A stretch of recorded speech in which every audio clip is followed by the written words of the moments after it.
Oh, it's a tough day for the crowd who says, I want to turn the clock back and make these college athletes get nothing the way that it used to be. You guys are having a tough day. Can we hug it out? We're offering free hugs here at 25 Garlington Road for those of you who are fighting with your feelings today. Cole, the ruling came down on Friday, and I wasn't here to talk about it.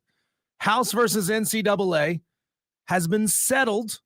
I know you got into a little bit of that. We're going to kind of rehash a little bit of that in this segment and get to some of what SEC Commissioner Greg Sankey had to say in his pre-SEC meetings speech. But, man, it's good to be back. It's good to have you back. Yeah. You know, I was surprised, though, Diesel, that on Friday, the reaction that we got from the texters as well as the ones that called in, I was very surprised that it was mostly positive. Really? There were very little negative tolos on Friday when we were talking about the NCAA settlement. Well, do they know that this opens them up to a lot of money, just shy of $3 billion, a piece of that, a piece of revenue sharing in the future, which would equate to a share of roughly 22% of the entire university's revenue. And they'll still get NIL on top of that. Cha-ching! This is where this gets real murky. So those of you who maybe didn't know all the details, and so we still don't know the details either. Like even Greg Sankey is saying, and again, we're going to get into this here in this first segment. Even Greg Sankey is saying there is still an awful lot to be decided as this moves forward. I mean, are we gonna see the end of these massive $14 million promises like Jaden Rashada was promised to come to Florida? I don't know. Nothing that I've read so far, Cole, says that those are going bye-bye. The only thing that I can take away, one of the things that I take away, Diesel, is I said it on Friday. What a fantastic time to be a college student athlete. Oh, my God. I mean, not only NIL, but now the schools, we're talking millions. How much would it suck to have gotten out of school 1 year prior to this? Goes back to 2016. Players all the way back to 2016 are going to get a piece of this. What if you graduated in 2015? You'll get nothing. When did Johnny football graduate? Oh my God. It's crazy how this is going down. By the way, you Tolos, turn it on and leave it on. Hope you're watching on the stream. Hopefully, if you have not yet gotten into the stream, please do. Facebook, Twitter, Instagram, and YouTube. You can text into the show. You Tolo texters, 71307. Start your text with keyword fan. You can always call in to the station as well, 844-FAN phone. But Cole, man, this is a lot of money. Yeah. A lot of money that is now going to be made available to some of these student athletes. I mean, they don't have to take it. If they want to retain the right to sue the NCAA, they don't have to take it. But as soon as they take a dime, boom, you lose your legal rights to sue. And that's one of the very first things that I thought about, Diesel, was what happens to those past athletes. And for the record, I looked up like a guy like Johnny Manziel who left A&M in 2013. It doesn't seem like it was that long ago. Well, man, it was, though. Didn't he talk about not long ago about how much money he was making on the side? So and how much he would have made with NIL. Yeah, I'm not sure that he's got a huge leg to stand on, but hey, we'll see. There's so much to break down. There's so many questions. And one thing, Diesel, that I want to reiterate that I said Friday, there are still a ton of decisions and details and information that has not come out about this new ruling in terms of the NCAA having to back up the Brinks truck. And just give you a heads up, what else we have coming up on the show today. In the next segment, we're going to react to Clemson and South Carolina, where they sit in the regional situation. Clemson is hosting. We thought maybe South Carolina would be put in their regional so that we could get us Palmetto baseball fans might be made whole. Yeah. And we would get our missing South Carolina Clemson game. Well, we're going to have to keep on waiting. Coming up at 4 o'clock, we'll bring on Jake Mastriani from Locked On Braves. You can find him on Twitter at ShortstopBall. A lot to talk about with the Atlanta Braves and just the way they are slumping right now. We'll get into the NBA conference finals. We'll get into a lot of different things, Cole. We'll also have the 5 o'clock fight coming up. But so to recap, though, Cole, for those who don't know, again, roughly $2.8 billion will go to around 10 to 15,000 former athletes as back pay and current athletes ranging back to 2016 going through 2026. If the NCAA did not settle, they would pay roughly 10 times what they settled for. They'd owe around $20 billion, possibly, with the amount of money that they would owe athletes. This thing it's been kind of the black cloud that's looming over the NCAA's head and college football as a whole over the past year or so. And Greg Sankey, Cole, finally had their SEC meetings, or the pre-meetings for the SEC meetings. And he did say again that they got a lot of hurdles before revenue sharing begins.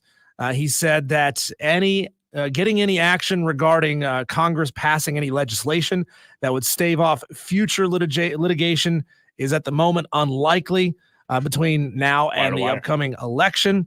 We ask a lot of questions with this, Cole. Like, how are athletic departments across the country going to afford revenue sharing with these players? Yeah.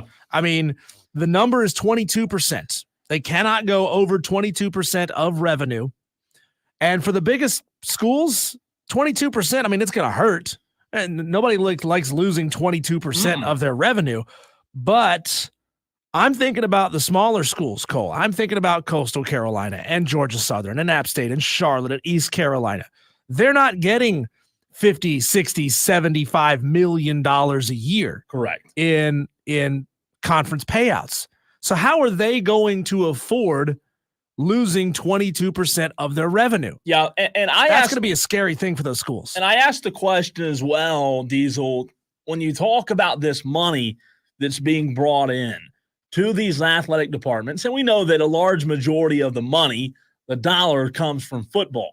And before I get to some of this Pat 40 audio, which is really fascinating, Diesel, my biggest question is, will we see a decline in facilities and other areas of the athletic department, staffing, facilities, etc., because the money that was once allocated to that area is now going to be transitioned into the player's pocket? I don't know. I mean, facilities across the board, at least at Power 5 schools, are mostly pretty nice.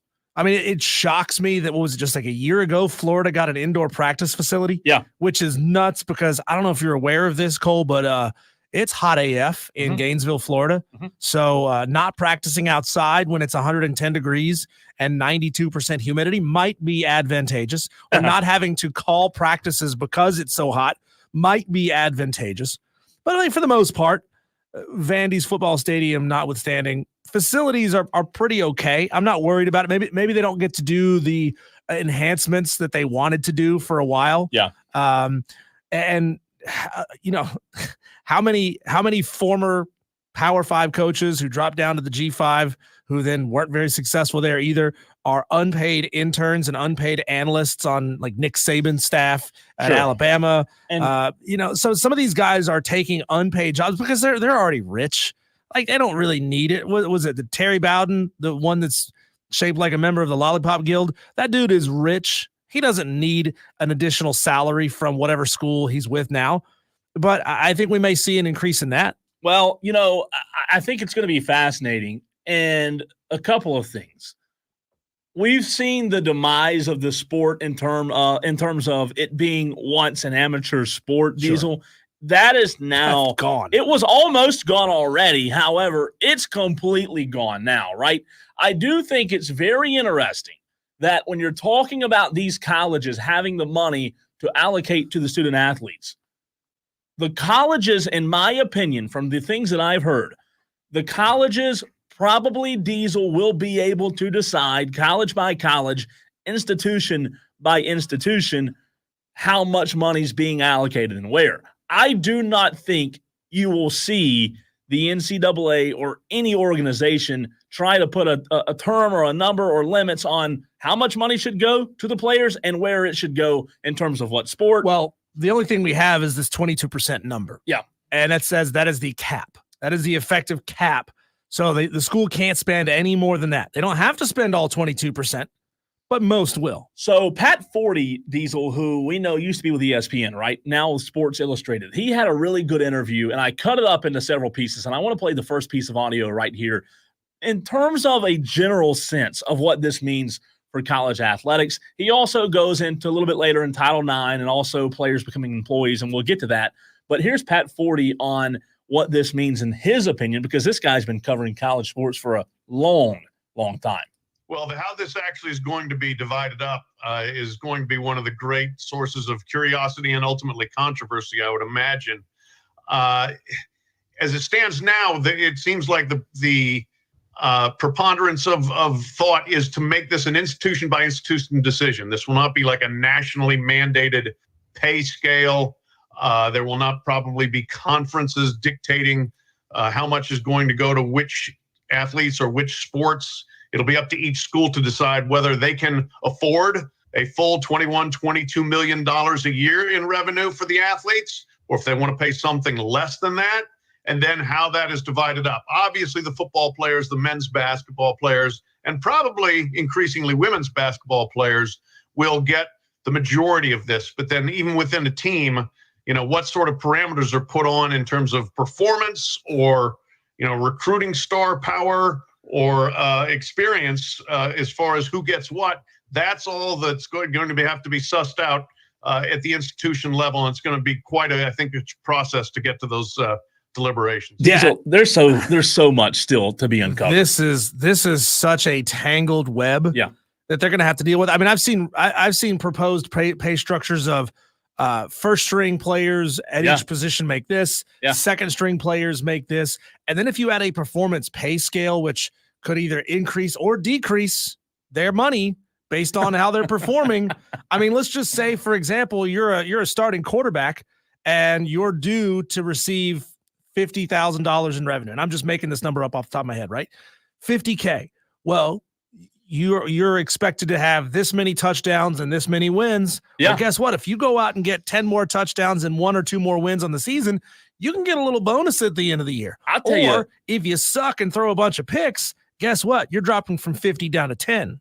I'll tell you what's fascinating, and I could be wrong, but I will go out on a limb, Diesel, and say that over the next 10 years, more money will be discussed. We'll have more money discussions when it comes to college athletics than we will about the freaking NFL. What's that tell you? Think about how many people, Cole, are going to be employed by all of this. Yeah. School by school making these decisions. It's going to take lawyers and analysts and economists and mathematicians. And, how much is it going to take to be able to put this into practice on an institution by institution base? So that's what concerns me a little bit there, Cole, is the fact that this is not a conference decision where the conference can employ a group of 25 people, whatever it takes, a committee to decide what the pay scales are going to be and say, all right, everybody in our institute, everybody in our conference is going to be dealing with this on these terms. Go have fun, knock yourselves out. Do you not? So now it's going to be, I don't like it being a school by school decision. Okay. No, I don't. I don't like it being different across the board, because then every school will use this in a way. They'll do the bare minimum for female athletes and the non-revenue generating sports, and they will throw everything at football. And you could say, well, that's fair, right? Because football generates the most money. Sure. But, Cole, like you and I both know that this is going to be used in a way, it's going to be weaponized in a way to be used for recruiting. We all know this. It will be, and I'm curious, though, like when we talk about what Pat Forty said, Diesel, with institution by institution, I'm curious to know what people think. When I asked your opinion on if you like it or not, I'm curious to what the general consensus is, because at the end of the day, the schools with the most cha-ching, right, are going to be the ones that are going to be able to afford the top recruits. To your point, it is going to go back to recruiting. However, is there any guidelines that could be set from a conference standpoint that could make it fair for like, let's say for a Bama versus a Vandy? I think there could be minimum percentages of spending have to be allocated to this, and this. Yeah. Like you can't just do the bare minimum on in column A and move it all over to column B, for example, Cole. But I mean, again, you and I both know there's going to be a lot of people making a lot of money off of this. The lawyers, the analysts, the suits, they're going to make a ton of money off of this. There's a lot more that came out of Greg Sankey's speech, Cole, that I think you're going to find really interesting because you like to do a little bit of betting. Yeah. There have been talks of an availability report that will reveal who is out and off of rosters 24 hours before a game is set to begin. So for those of you who like to gamble, and we all know like it's getting bigger and bigger and bigger, this feels like it's meant to appease the gambling industry. And like it's a concession that they're making to them. He said, Greg Sankey did say in his early speech, don't expect a lot of conversation this week about the 9-game schedule debate in the SEC. So we're not going to really see that be a big part of the conversation there. But that's the big one. Is essentially an injury report 24 hours in advance for you gamblers. Texter from the 432 says, waiting on my $17 check from PC. I like it. Oh, that's funny. A whole $17. Yeah, but who says no to $17? It's true. That's lunch. Because lunch is damned expensive nowadays, right? You can't go get a sandwich for $17. I would love to hear from any former college players that are in our audience, Diesel, that have had recent college athletic success. Because as you said, and I want to get to this Title IX thing in a second, as you said, it's not only affecting present, but past 16, that's almost 10 years. Yeah. I mean, that's a lot of athletes, man. That's a lot. Yeah, Title IX is going to be a big issue. You're going back. You're going to have to budget money to student athletes who essentially lost you money. You're going to have to pay money to people who lost you money just to keep this thing fair. So my question to that is, who's getting more? Or is an equal cut from the women's sports versus the men's sports? Is it going to be an equal cut? I do have 40 seconds of audio from Pat 40 on Title IX. Well, that's going to be another fascinating element of this because obviously, Title IX has really changed the game in terms of allowing females equal opportunity or near equal opportunity to play their sports in college to the men. But is equal opportunity the same as equal compensation? So far in the NIL era, it hasn't been. The most NIL dollars have gone to men's football, men's basketball, and football players. So does this ruling have an effect on that and say, no, women have to be compensated in a similar manner in terms of the actual outlay of money, or just maybe the number of female athletes has to be somewhat commensurate or proportional to the men? And then you decide what the money is. But that's going to be, I think, a major flashpoint of this. I think we're going to be hearing a lot about that in the next year plus. That's the biggest question. How are you going to – because he hit the nail on the head. Equal compensation doesn't happen with NIL, right? In terms of men and women's sports. Yeah, there are some female athletes who are making a ton of money in NIL. Sure. But the vast majority are not. There's only a handful of Caitlin Clarks and Angel Reese's and blanking on her name now, the really talented gymnast from LSU. Livy Dunn? Livy Dunn. Oh, that's yeah, the one. yeah. She's really good at what she does. She is. I mean, there's only a handful of them who are making buku money off of NIL, and most female athletes are not. When you compare that to the percentage of male athletes who are actually profiting off of their NIL. But I wonder, Cole, are they going to make this a function of your individual sports budget? So will we see, you brought this up, will we see universities slashing budgets in sports so that they can shave a little bit of money off of what they owe to the student athletes who play that sport? Wait, why not you could reduce your the amount of money that you owe your lacrosse players. Sure. If you cut 10% off the lacrosse budget. Will we see sports get cut? Will we see schools dropping down to FCS to not have to pay as much money? Well, I mean, that's one thing that I'm really scared of, Cole, here, is seeing a handful of schools. We saw Idaho do it a few years ago, drop back down to the FCS. Now they were running roughshod over teams in the FCS, and that was great to see that program come back and actually start winning again. But will we see some, especially the newer group of 5 schools who don't have quite the money that some of the more established ones have, or especially the AAC? Will we see them drop down? I mean, will the NCAA essentially provide gap insurance for schools that can't cover this budget? I mean, there's so much going on here. David on the stream on our Facebook page says everybody is going to become the Browns facility-wise. Come on, I hope not. That won't, you know what, though? Like, it was a question I asked. It is curious. And then, Diesel, lastly, the last question I ask. We talked about this, you and I have. I talked about this a lot on Friday. To me, it seems like very soon we're going to have collective bargaining with the players because them not being employees kind of seems like a missing piece in this for me. Yeah. And again, what are they going to have to give up Sure. to be able to get players to agree to this? I mean, players don't necessarily have to opt in to revenue sharing. Mm-hmm. There's probably not going to be a whole lot who opt out of it, but if you do opt out, you're doing so because you believe you still have something to gain by suing the NCAA and by suing these institutions, and that is one of the rules. That is one of the proposed concessions.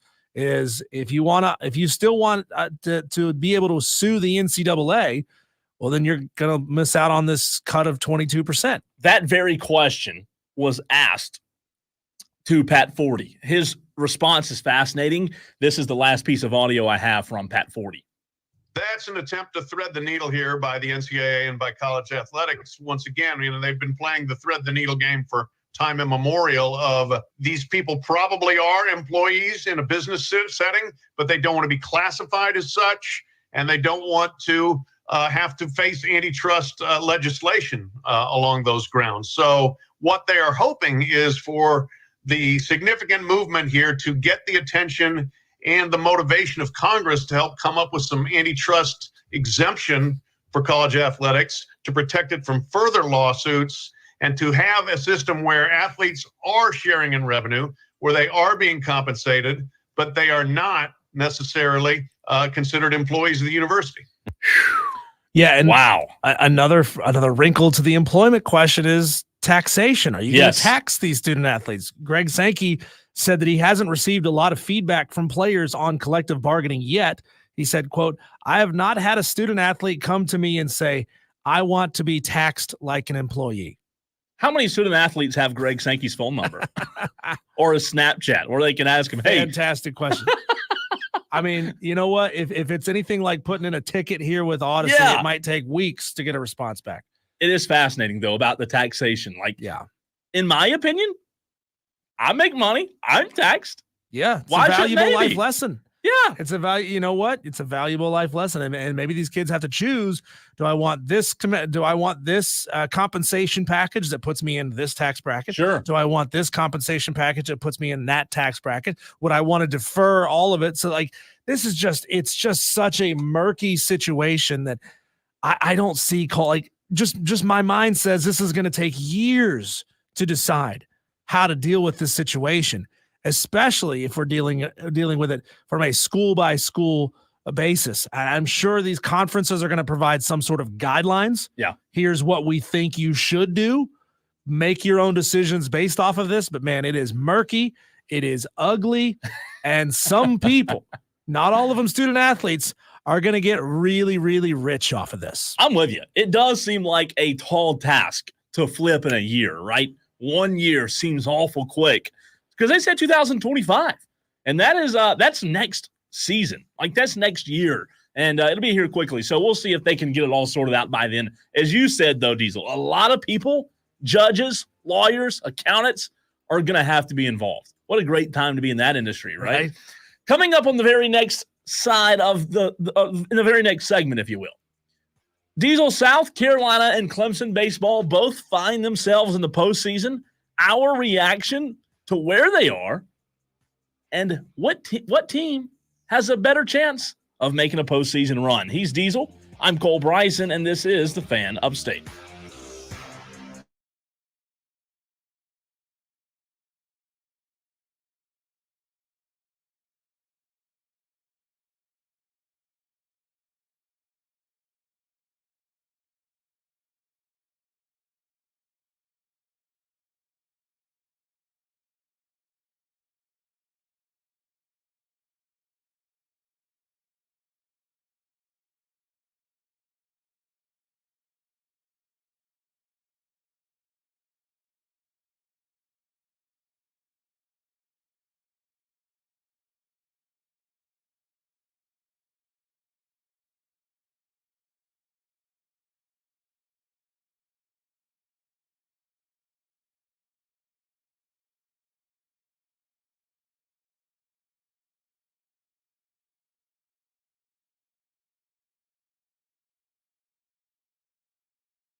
We asked a question on Friday, how many teams from South Carolina would get in?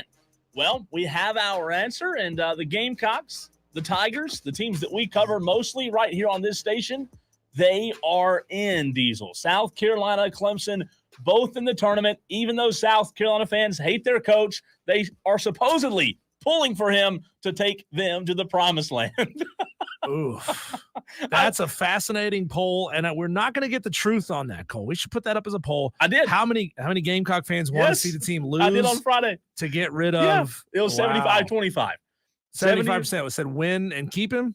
75. So I asked the question on Twitter. Do you basically the same thing we did with Brown Owl, right? Yeah. Do you pull for your team to lose to get the coach fired? And 75% said no. You always pull for your team regardless, right? Liars. I think so too. Half of that, at least half of that 75% is lying. 25% said publicly, no, we'll pull for them to lose. Jeez. We did. I could not believe it. It was fascinating. And it got, as you can imagine, Diesel, on our Facebook page at the Fan Upstate, there were some fun comments, to say the least. How dare you? What a stupid question. Why would you ask such a question? Well, 25% agreed. That's better than nothing, right? So no surprise that Clemson is hosting, Diesel. South Carolina, as you mentioned earlier in the show, did not make the Clemson regional. Clemson hosting High Point, Coastal Carolina, and Vanderbilt. Ooh. So let's park on that Clemson regional for a second. Yeah. Your instant reaction, I mean, those are some good baseball teams. Those are some good baseball teams. Coastal fell off down the stretch. Sure. I'd have to look back and see what they did in the Sun Belt tournament to tell me if I think Coastal is in a little bit of an upswing here coming down the stretch. I don't know. Let me look at their schedule here. I'll tell you this.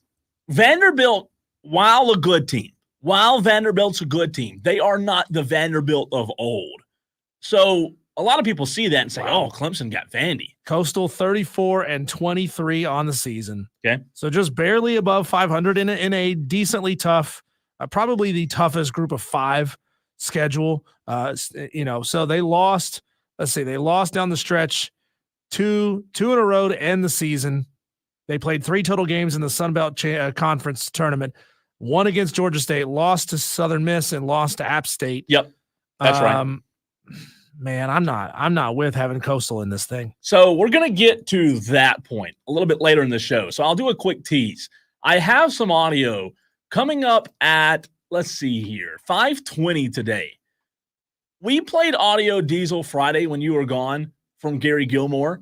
And I also have some Chad Holbrook audio, which is fascinating because I will tell you as a tease, I don't think the right team got in from the lower part of the state. I really don't. So Clemson, looking at their regional, Clemson, High Point, Vandy, and Coastal, while Vandy's a little bit down in terms of like the Vandy standard, Vanderbilt, Clemson, to me, are going to be the ones battling to advance to the Super Regional. In the Raleigh Regional, Diesel, hosted by the number 10 national seed, NC State, you have NC State, Bryant, James Madison, and the Fighting Mark Kingstons of South Carolina. Initial reaction, okay? Initial reaction. NC State's good. They're a good team. However, if South Carolina can continue to score runs like they did in the SEC tournament, Diesel, they have a shot at getting out of this thing, man. Isn't it fascinating? We can essentially have the same debate we have every football season. And we ask the question, are the middle-of-the-road SEC programs better than the top end of the ACC? Find out. And we're going to find that out. Yep. NC State, top end of the ACC, South Carolina, mid-pack, SEC. We have that debate in football every year, and we're going to find out right here and right now, is the ACC better than the SEC in baseball? I mean, we know what the conference RPI says. We know what we think the eye test of having played a tough schedule all season long is going to say. Seems as if South Carolina turned something around and turned something on in the SEC tournament. So they're playing hot baseball right now. The question is, though, like for South Carolina, we know that when you get to this point, Diesel, you have to have some solid pitching, right? You're going to face some good pitchers. You better be able to hold some teams down. South Carolina, while they've been hot offensively, while they've been able to score runs, they haven't been able to hold teams down. Now, granted, very fair point. Clemson hasn't either. Clemson's allowed a lot of runs, right? Both teams are allowing runs. South Carolina's going to have to figure out how to get the most of their current pitching and see if they can at least get to the bullpen and have the bullpen give you a shot against a team like NC State. I do think they fare good against James Madison, but you're right. We're going to find out. NC State, South Carolina, eventually, in my opinion, is the middle of the pack of the SEC better. It's fascinating, though. Here's the fascinating part, Diesel. South Carolina and Clemson both, every team right now, but South Carolina specifically, as much as we've talked about all season, Mark Kingston and South Carolina fans disgust with Kingston, right? Here's what's fascinating. As of right now, today, South Carolina, they're 5 wins away from the World Series. So, yes, their pitching struggled. Yes, their starting rotation has been abysmal at times this year, right? However, they showed in the SEC tournament that they can hit the ball. They played well. They didn't play well enough to win. They had far too many errors, which was what lost them the SEC tournament. If we're being honest, it was the errors in the infield, first base and third base specifically. But they are 5 wins away from making a run and putting South Carolina fans in a very, very tough position, because if they go on a 5-game run, Diesel, there are going to be crows. We don't have many crow buffets here in the upstate. There's not enough barbecue sauce, mustard, or molasses or vinegar-based to cover up that taste of crow. And there's going to be plenty of crow to serve, crow aplenty, if the Gamecocks go on a run. I asked the question, though, to you, Diesel, as well as the audience. If you're Clemson or South Carolina, looking at the two regionals, who do you think has a better shot to get out? South Carolina, again, Gamecocks, James Madison, Bryant, and NC State. Clemson, they have Clemson, High Point, Vandy, and Coastal. I think Clemson has a little bit better chance to get out, but not by much. I mean, South Carolina is going to face the tougher opponent in NC State. Sure. They're going to be punching up at NC State. Mm-hmm. But, looking at who else is in that region with them, James Madison, good baseball team, not elite, 34-23 on the season. Bryant, small school, 36-19. Again, nothing says you can't be a small school and advance and win this whole thing. That's Coastal right. Carolina did it a couple of years ago. But I think South Carolina is going to have a little bit tougher of a ride in Raleigh than Clemson will. They have their own friendly confines. Vanderbilt is not, like you said, not the Vanderbilt of old. Coastal Carolina is not the Coastal Carolina of old.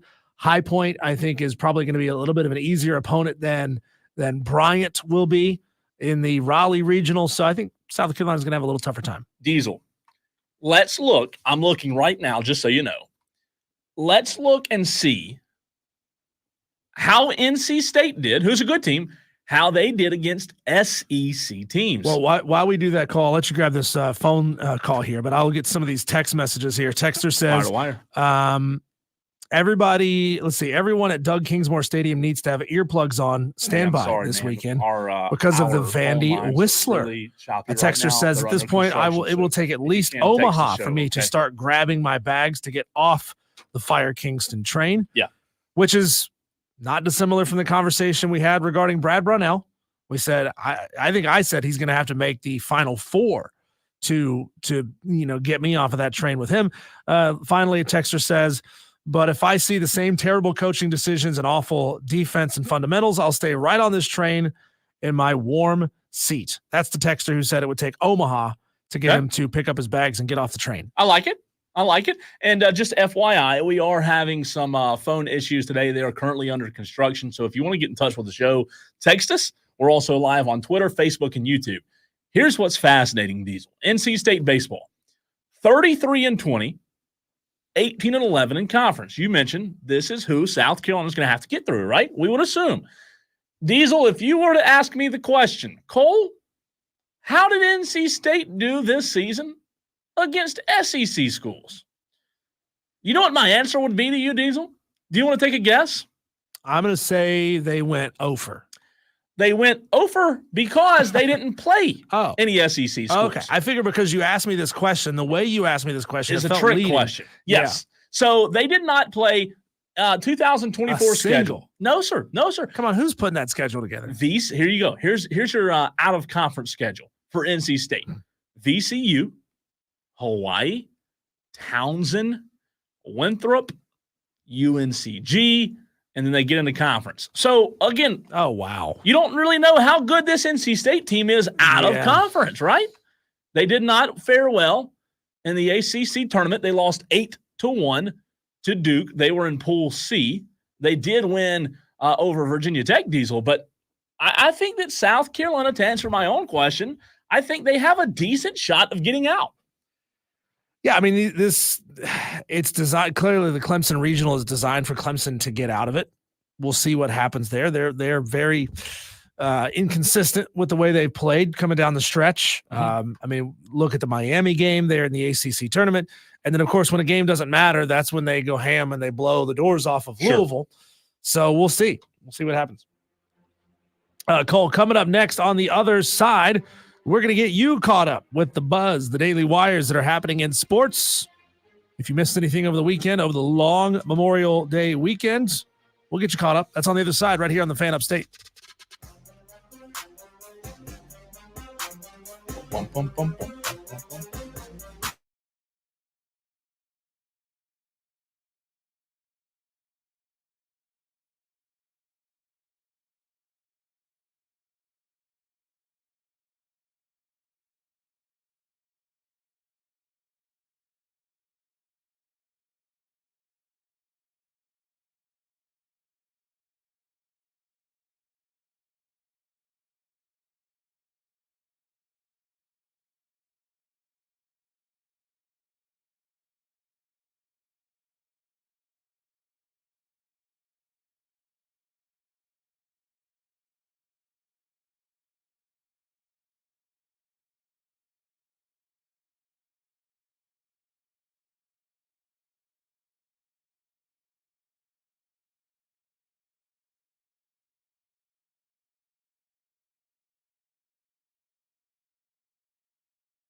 Cole, I've been out of the loop, man. 4 days not being on the show, out sick Friday. Thank you for holding down the fort. Yeah, I had to show you where the studio was today. Yeah, we got lost. I had somebody was screaming Marco Polo from down the hallway. And then of course we were out for Memorial Day yesterday. Thank you to everybody who's served and given the ultimate sacrifice, and to their families for making this country possible. But to catch up on what's gone on over the past couple of days, Cole, if you've been out of the loop and not in the know, this is what this segment is all about. These are your daily wires. This is the Daily Buzz happening in sports. Number one, Ronald Acuna Jr. has been ruled out for the season. With a torn ACL. Man, starting fresh, starting happy with Ronald Acuna. God, that sucks. All right, I've had enough of this segment. Can we move on? To make it even better, Cole, the Braves have lost 3 out of their last 4 with a loss to Washington yesterday, 8-4. They lost 2 out of 3 to the Pirates over the weekend. So you're losing a lot of games. You're losing your star players. Ouch. Tough time to be a Braves fan. 4 teams from South Carolina made the NCAA tournament in baseball. Clemson, South Carolina, Coastal Carolina, and Wofford. I know we have some fantastic audio from Mark Kingston down at College of Charleston talking about his team not making the tournament. We were expecting or hoping for 5. We got 4, so it's still pretty good for the Palmetto State. Just sucks for those players down there at College of Charleston. The Dallas Mavericks lead the Minnesota Timberwolves 3-0. Game 4 is tonight at 8:30. Boston, they'll face Boston. The winner of that will face Boston, who defeated Indiana last night 105-102. Swept the series. Am I right? That's right. Oof. So we might have 2 sweeps in the conference finals to get to the finals. Look, if one team is going to sweep, I'm happy that the other series is not going to 7 just to wear that team out, because very often that's what happens. Is you wear that team out and they just don't have what it takes to get it done in a long series in the finals. The Rangers lead the Panthers 2-1. Game 4 is tonight at 8:00. Remember, the Rangers are the ones who knocked out the Carolina Hurricanes. Duke won the ACC baseball tournament. Wofford won the SoCon baseball tournament. How about Wofford, man? Yeah, man. Was Wofford on the radar? Were they one of those teams that we expected to get in? Well, they started the year off incredible. Yeah. And then they just, they played good baseball throughout. They weren't world beaters. They beat Sanford twice on Sunday. I went to the game Friday morning before the show and watched Wofford, and they won. They lost on Saturday, and you know what? Having to beat a team twice, Diesel, that's tough. But came out of the losers bracket. Yeah, they're impressive. Again, what matters is playing good hot baseball right now, and Wofford's doing it. Tennessee won the SEC baseball tournament. Cole, you and I had some things to say about the ACC pool play and Clemson winning their final game in the ACC tournament, but not advancing. Yep. I don't like that system at all. I mean, it puts you in a position where you're possibly injuring players for literally nothing. I mean, why would you not go out there and run your entire second string if that's the case? Like, why are you even playing your starters in the ACC tournament? But ask a Clemson guy. They love it. They love it. They have to defend the ACC and everything. Like if the ACC, burns down 18 different skyscrapers, they deserve. It's ridiculous that the Clemson people, and I'm not calling names, but Diesel, that we have to act like, just because you're in the ACC, you have to defend everything they do. It's embarrassing. Well, the SEC played a tournament similar, exactly like what they played in the SEC, and then they just changed their minds and said, let's go to this pool play. For what reason? I don't know. I don't understand. Maybe it's to get a better look at some players that are on some teams that are on the bubble. I don't understand. Theft, murder, it doesn't matter. The ACC, we're in the ACC. We got to defend them. It's just a bad look. Back down to Atlanta, Cole. Max Fried is on the mound tonight for Atlanta as they take on Washington at 7:20. Coca-Cola 600 was cut short, about 150 laps short due to rain.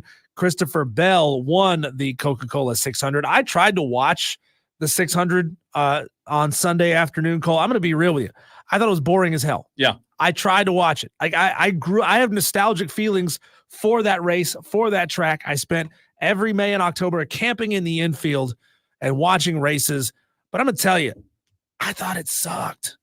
I thought it was boring. I don't like these segments. I don't like stopping the race and everybody gets out and, has a latte or whatever it is they do. I don't get it.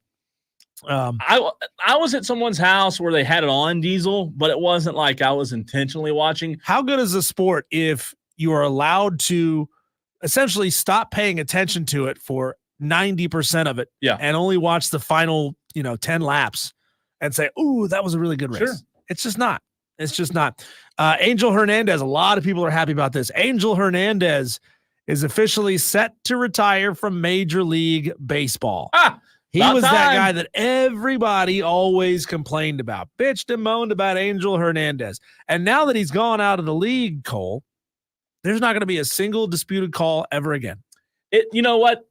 It's a good thing. It's a good day for the MLB. There are other umpires who are bad, but Angel Hernandez has had the worst rap ever. Do you know that in a span of 10 games one time, Diesel, this is no lie. This is factual. In a span of 10 games, he missed 110 calls in 10 games. What's the average? If he's missing 10 calls a game, 10 balls and strikes, you mean? Is that what you mean by 10 calls? Yeah. Okay. If he's missing 10 calls a game, well, I wonder what the average is. I don't know, but that's bad.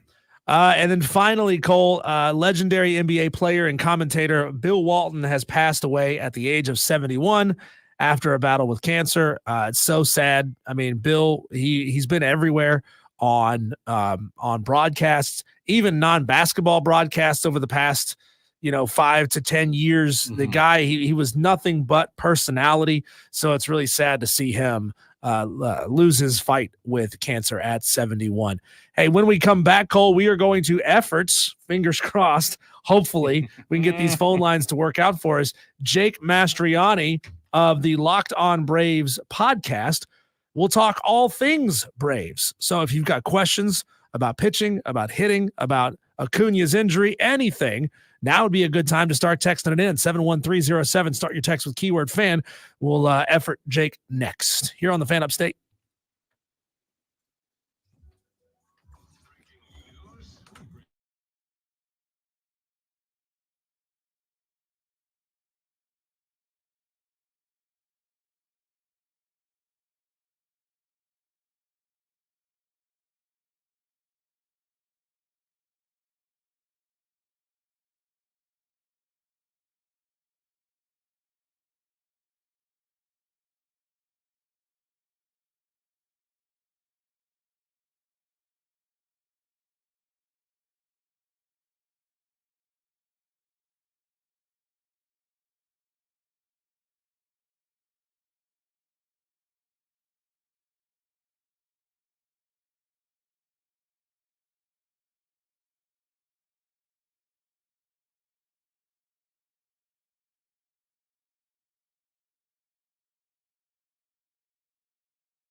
It's Wire to Wire.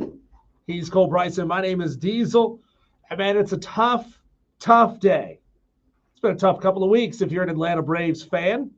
So why not have a group therapy session and bring on the guy who knows everything about the Braves, the best one to make us all feel better about it, hopefully. You can find him on Twitter at @shortstopball. Jake Mastriani, the host of the Locked On Braves podcast.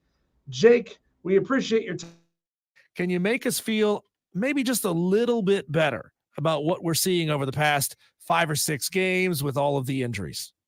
Yeah, I mean, that's the one thing I can say is you're getting Austin Riley and Sean Murphy back, and hopefully that's going to help get an offense going. That's been rough, even with Ronald Acuna Jr., and certainly I would rather have him than not. But, I think this offense still has plenty of talent there and is capable of still accomplishing all the goals that they set out to. And just you lose Spencer Strider, you lose Ronald Acuna Jr., that's going to make it a lot harder. But this is why they were one of the favorites coming into the season, because it is such a deep team, and they're probably one of very few teams, maybe them and the Dodgers, that could lose their best pitcher, their best position player, and still have a talented enough team to be able to get to the postseason and possibly win a World Series. Jake, do you really believe that, though? And I'm just playing devil's advocate here. Do you really believe that going against teams like LA or Philadelphia that they'll have to go against in the postseason, that Atlanta, without Strider and Acuna, are still one of the better teams? I believe anything after 2021. I mean, if you would have told me going into that postseason how confident I felt in that team winning a World Series, I probably wouldn't have said not all that confident. And I think this roster, at least on paper, is better than that 2021 team. And we've seen it. I mean, the last 2 seasons, the teams there were better than that 2021 team, at least on paper. But it all comes down to how you're playing come postseason time. And I feel like Matt Olson, Austin Riley, what Marcell Ozuna is doing, what we know Michael Harris is capable of. Ozzie Albies is an all-star. I mean, there's still just so much talent on here. Max Fried's an ace. Chris Sale's looking like an ace. The bullpen is very deep. So, yes, I very much still believe that this team is good enough to still win a World Series, go up against those teams. And like you said, or like I said, it's all about, how you're playing at that time come October. And if this team is clicking at the right point, they're certainly not now. Hopefully they're getting that out of the way. But I think they're more than capable of still winning a World Series. Make sure you find and follow Locked On Braves across all your favorite social platforms. Jake, it feels obviously at this point like this team is a tale of the walking wounded, but can you put it into perspective and compare the Braves injury situation with other MLB clubs? I mean, obviously they still have a solid record to this point, despite all of the injuries. I mean, other teams are fighting injuries as well. It's just a part of the game, but how do the Braves stack up against some of the other best teams in the league? Yeah, I mean, that's kind of hard to quantify. Everybody's dealing with injuries, especially, pitcher injuries. I mean, even the Dodgers, they've had a lot of arms. Walker Buehler's coming back from a second Tommy John and hasn't quite looked like himself. Clayton Kershaw, a veteran, he's still trying to fight his way back. They've had a couple of young arms there that have gone down. Dustin May's still somebody that's trying to work his way back. It's particularly on the pitching side of things. It's just how many of your arms can you keep healthy for the postseason? And that's something we still, don't know. It's something that's hurt the Braves the last 2 postseasons. Now, the offense was why they ultimately sputtered and got bounced out last year. But last 2 postseasons, the Braves have gone in with a couple of injured starters. And it's all just kind of timing and making sure that you keep your guys as healthy and as fresh as you can for that postseason run. But injuries in general in baseball are up more than we've ever seen, particularly pitcher injuries. I know we've talked about that on here before, just the fact that pitchers are doing things we've never seen before. And it's why you always have to have arms available and coming up ready to go. See, the Braves are calling up prospect Spencer Schwellenbach to start on Wednesday. You have to have 11, 12, 13 starters in order to get through a regular season. And like I said, just hope some of those guys, your best guys, are healthy and ready to go for the postseason. So the Braves aren't the only one dealing with it, but you're not going to find too many teams that have the NL Cy Young favorite and the NL MVP favorite going into the year, and you lose both of those guys for the rest of the season going into the first 2 months. That's a lot to overcome. I'm not saying it's going to be easy, but I still think there's enough talent there for them to get the job done. Now, Jake, I love the fact that you do a Miners Monday segment on your show. Can you tell us a little bit more about Spencer Schwellenbach, Braves number 3 prospect that they're calling up? Yeah, I love Spencer Schwellenbach. I had him rated as my number 4 prospect coming into the year. I was really impressed. I usually go back every offseason and just do a deep dive on all the Braves prospects. I don't have a lot of time during the season to really watch them. But I had Schwellenbach as my number 3 behind Smith-Shawver, Waldrop, and J.R. Ritchie, who's out for the season with Tommy John. But I really love the control from Spencer Schwellenbach. He was a two-way player in college at Nebraska that had a really good arm, and for them, he'd come in and close games out. So it's another one of these guys the Rays kind of, took a flyer on as somebody they thought had the athleticism to make it on the mound as a starter. And he's blossomed and he's taken off. And it's just a really good feel for a fastball that's, sits mid-90s, but he can get it up into the upper 90s. So he has a lot of velocity. He has a good slider as well, a really good pitch for him. A good changeup that I thought was really impressed with on some of my watches, again, when I was watching him last offseason. He's been off to a great start this year. He started the year in high A, which I was a little surprised just because he is older. I mean, he's older than A.J. Smith-Shawver. He's 23, like I said, being a college guy. So they started him out at high A, and there he was just ridiculous. But they moved him up to double A, where he's been even more untouchable. 13 innings at double A, 5 hits, 17 strikeouts, just 1 walk. So really good control. The one question about him coming into this season, he hadn't struck out a ton of batters so far professionally. 65 innings last year, just 55 strikeouts. He's been doing that more this season, but still it's a 207 opponent's batting average against last year. It's just 215 this year. So just a guy with really good stuff, good movement, good command, doesn't give up a lot of hits. So we'll see what he can do. It was a bit surprising that they called him up. I did not see that coming. Thought maybe they would give Hurst and Waldrop a chance first, but maybe just with the way things lined up with where they were in the rotation, going to give Schwellenbach a chance. So excited to see what he can do.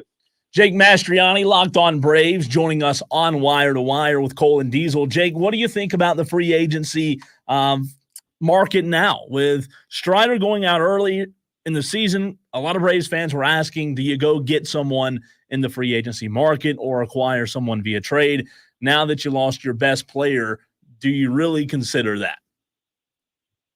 So free agency is obviously very hard to predict right now, especially for starting pitchers. But I think if Alex Anthopoulos is going to do anything to upgrade, either of those spots, and we don't know what the future looks like for Ronald. We know he's out the rest of this year, but hopefully we'll back some point next year. And again, that could be a long process for him coming back from that, as we saw the first time around when he tore the ACL on the other knee. So if Alex Anthopoulos is going to make a move to upgrade either of those spots, to my mind, it's more likely that he goes the trade route. It's more likely that he uses the depth of young pitching prospects that they have, whether that be a Smith-Shawver, a Waldrop, a Schwellenbach, a Ritchie, and Owen Murphy. I mean, they just have a long list of really good pitching prospects that I think they could use to go out and get somebody, who has more of a track record and somebody that they can stick into the rotation long term. So I'd be looking for arms at this deadline and maybe even in the offseason, guys that have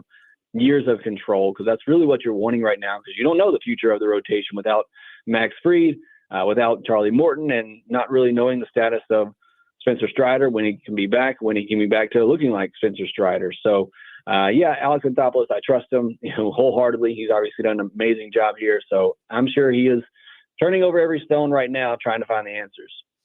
Jake, tell us about the dynamic between Alex Anthopoulos and Brian Snitker. How does Brian Snitker, is he the type of manager that wants to be left alone to figure things out and shake up his own lineup his own way? Is Alex Anthopoulos a little bit of a hands-on guy? Is he a laissez-faire, hands off the wheel kind of thing? Who is pressuring who right now to make moves? Yeah, I mean, if you believe Alex Anthopoulos, and I do, he generally says he leaves all that to Brian Snitker. He brings the guys in, and then he lets Snitker decide what to do with them. Now, how much I genuinely believe that, I don't know. I think they're certainly, with the way analytics are today, that's got to play into it. But I mean, Snitker generally, as long as everybody's healthy, he puts out a lineup, and that's the lineup for a while. It's not like he is changing things up every day to play matchups, which would tell me that Snitker is the one pretty much controlling the ship, at least as far as the lineup goes. Now, he's going to have to figure some things out here with Ronald, who's a mainstay at the top of your order, and that's going to force him to kind of switch things up a little bit. But from what you hear from Alex Anthopoulos is, he is just his main focus is to bring in the guys who, not only fit with what they can do on the field, but fit in the clubhouse, and then he leaves it up to Snitker and that coaching staff to put things together. And Snitker has a good coaching staff there. I know they lost EY, I know they lost Wash, but still a lot of really good managers there. Walt Weiss, who's been a manager himself, still helping snicker in that regard. So I believe he mainly leaves it up to that coaching staff to put things together. Jake, how much concern do you have when you discuss A.J. Smith-Shawver and his injury history? I mean, not too much for him. I mean, he's still a young kid. He doesn't have a lot of mileage on the arm, and it's not like it was a shoulder or an elbow or anything. It was an oblique that he had. So I don't know what's going on with the obliques this year for the Braves. Maybe that's something that needs to have a deeper dive into, but I'm not overly concerned about it. I mean, he is somebody, like I said, doesn't have a lot of workload under his belt anyway. So there was probably a spot this season where the Braves were maybe going to dial back his innings some. So this kind of helps in that. Of course, at some point you want to see him be able to get that innings limit up and be able to go beyond, 100 innings and more, which he hasn't been able to do yet. So, but I'm not overly worried about A.J. Smith-Shawver. You hate it, the timing of it, because it looked like he was going to get another opportunity, and I was very impressed with what I saw from him. So certainly hate it for his sake, but I think he'll be okay long term. Jake, I give you a lot of credit for, to this point at least, not piling on, Angel Hernandez and his retirement. It seems like taking shots at Angel is like grabbing the town doorknob. Everybody gets a turn. So credit to you for not going there yet. But I do want to ask you your opinion thus far of Chris Sale. He's a guy who was seen as a guy who had a lot of potential if he could stay healthy. And boy, has he. He's only gone 8-1, 2.1 ERA, 78 strikeouts. I mean, it's still early in the season, obviously, but has what we've seen from Chris Sale so far really surprised you? It surprised me in the sense that he's a Cy Young candidate. I didn't think he would be that. Now, the underlying metrics that I saw when the Braves made the move from him, the underlying metrics I saw from what he did with the Red Sox last year told me he still has really good stuff and he has the ability to be a really good pitcher. The only real question mark that I had coming into the season was, could he stay healthy? And to this point, and again, it's very early, he has proven that. But, if you had asked me beginning of the year, do I think he's going to be, a Cy Young contender, 2 months through the season, I probably would have said no, but I think he's still going to be a very good, mid threes, maybe high threes ERA type of pitcher. And he has certainly been even better than that. So I'm not surprised by the fact that he's still a good pitcher, but the fact that he's been, a Cy Young contender is a bit surprising. And again, where would this Braves team, this rotation be without, the move or the trade for Chris Sale and the signing of Ronaldo Lopez, two guys that have been huge. The Braves have needed starting pitching to step up with the way the offense has been going here for the past month. And those two guys in particular have done a great job.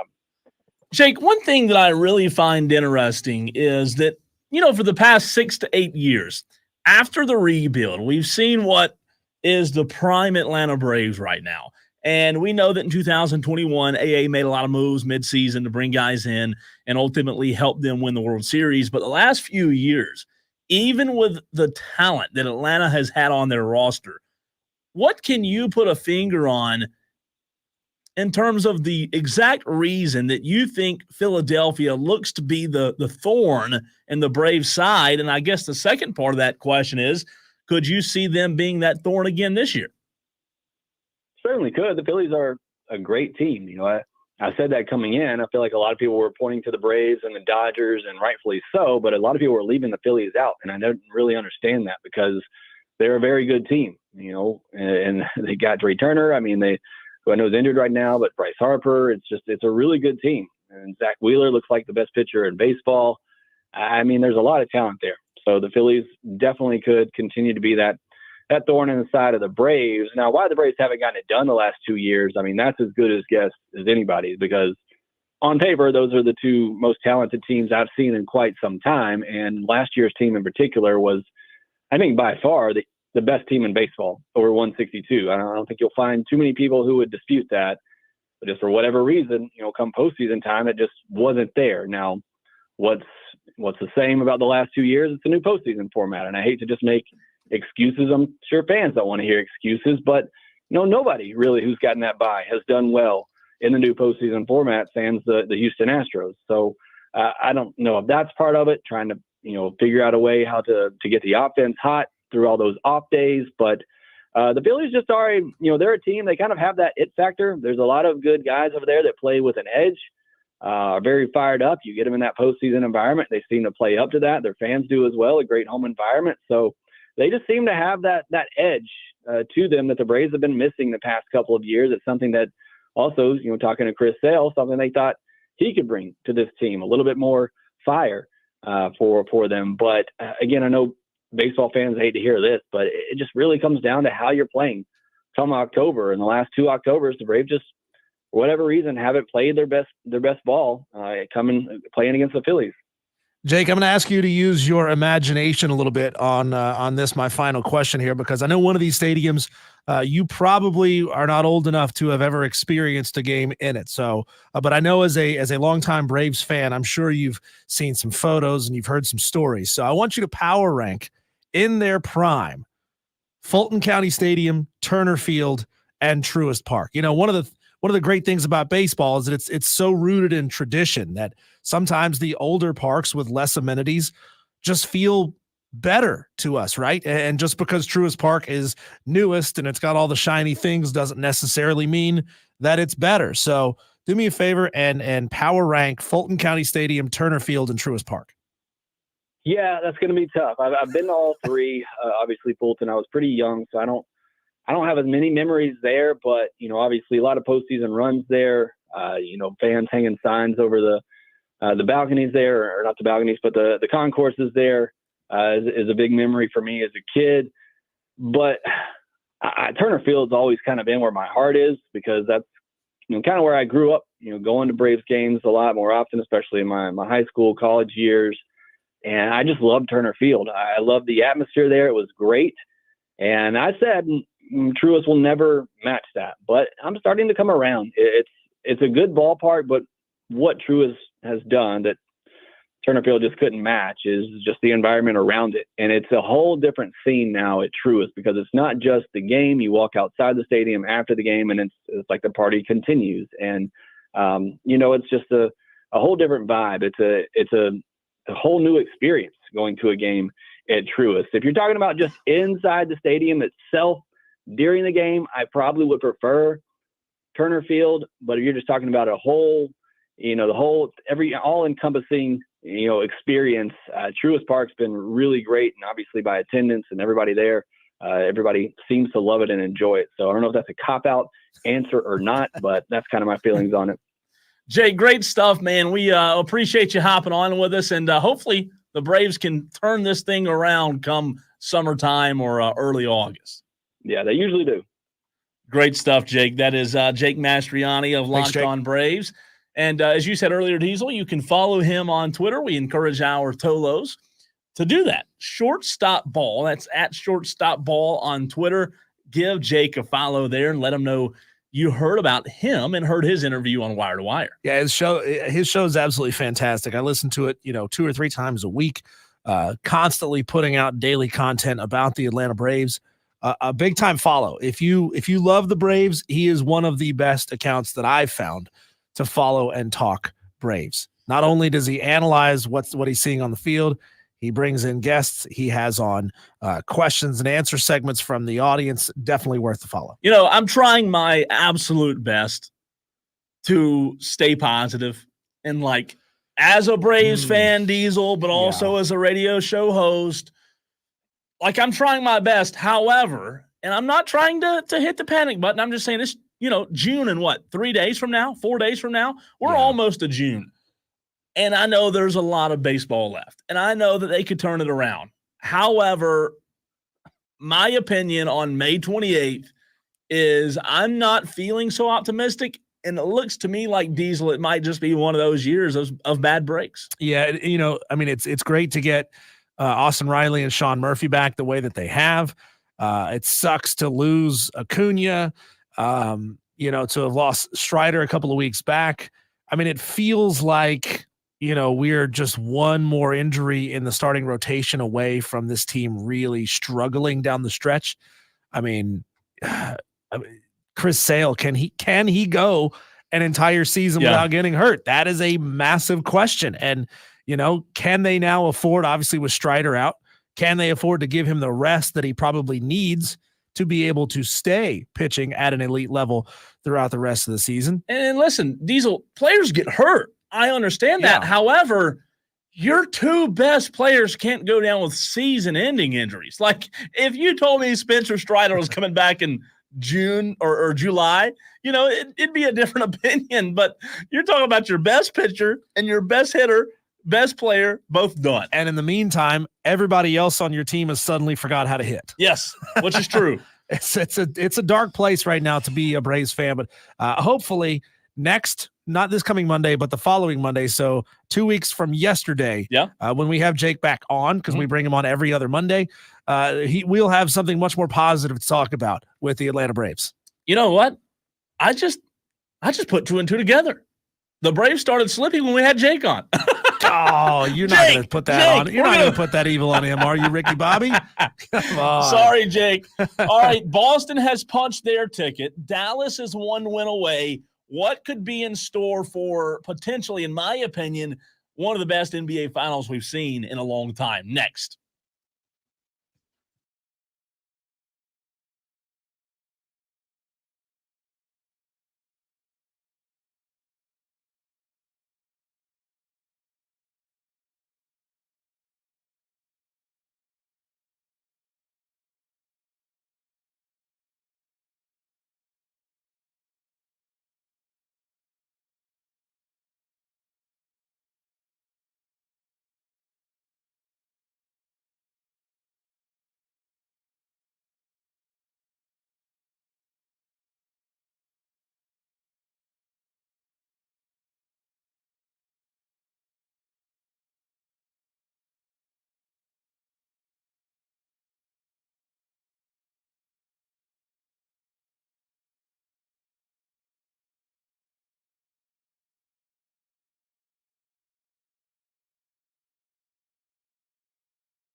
Diesel, one of the biggest reasons over the last 2 decades that I have loved and cherished the NBA Finals, and especially the NBA playoffs, is because, as you know, and many people know, I am a huge LeBron fan, right? Well, over the past 2 to 3 years, LeBron and his team hasn't been in the finals. So it's been hard for me. It's been depressing because LeBron's the reason I love the NBA, if I'm being completely honest. He is the reason I love the NBA. So seeing him get close to retirement has made it difficult for me to become as emotionally invested in the finals. However, Dallas-Boston, and I know Dallas still has to win tonight to get to the finals. Dallas-Boston with Jason Tatum for Boston and Kyrie and Luka. I do think, Diesel, that for people who are just casual basketball fans, I think this potential matchup could be one of the better finals we've seen. You know, Denver with Nikola Jokic, it didn't really move the meter for people. Like, people just don't get interested in Denver. But Boston, Dallas, 2 big markets. I think that could do it for you. You ask me all the time, what can get you, to watch? I think this kind of Boston-Dallas series could do it. Cole, I'm going to be real with you and tell you an uncomfortable fact here. Unless you try really hard to stay into the NBA once your heroes of the game, the players that you grew up watching, I know that once they start retiring, it's going to be harder and harder for you to stay in it. You're making me sad, man. It's true, man. I had a college professor once tell me, we were talking about music at the time and bands and artists. And he said, the music that you listen to in high school and college will be the core of what you listen to for the rest of your life. Sure. Like, you can add artists here and there, you love new stuff that you find here and there. But for most people, what you listen to in high school and college is what you will listen to for the rest of your life. And the same is true for your favorite athletes. And once those athletes start retiring, once those favorite bands and artists that you love start retiring, it's going to get harder and harder for you to stay with it. I hear you. And I know you're right. I know you're right, but I don't want to admit it, okay? I mean, when Luka retires, when Giannis retires, it's tough. See, LeBron was the guy that I grew up idolizing from an on-the-court standpoint. It's also harder for you to identify with guys that at that point will be, 10, 15, 20 years younger than you. It's true. I hope that doesn't happen, but you know what? The last few years, like the last 2 finals, without LeBron, man, I have not been as intrigued. However, you'll say, I don't recognize these names. No. I don't recognize these faces. Who are these guys? Yeah, they're talented, but I don't know them. I'm hoping. I'm really, really hoping. And you can text the show if you have thoughts. I know Ricky was talking about the Mavs in the stream earlier, 71307. Start your text with the word fan. I'm really hoping, Diesel, though, that the star power between between Dallas and Boston, with stars like Kyrie Irving, who was and still is an incredible basketball player, right? With Luka Doncic, who's probably the best on the earth right now, and Jason Tatum, that is a lot of star power. Don't you mean to say best on the flat earth? Because we established on Thursday that you're a flat earther, and we know that Kyrie is a flat earther. Do you know that everybody in the audience just now thought to themselves, are you kidding me? Cole believes that the earth's flat?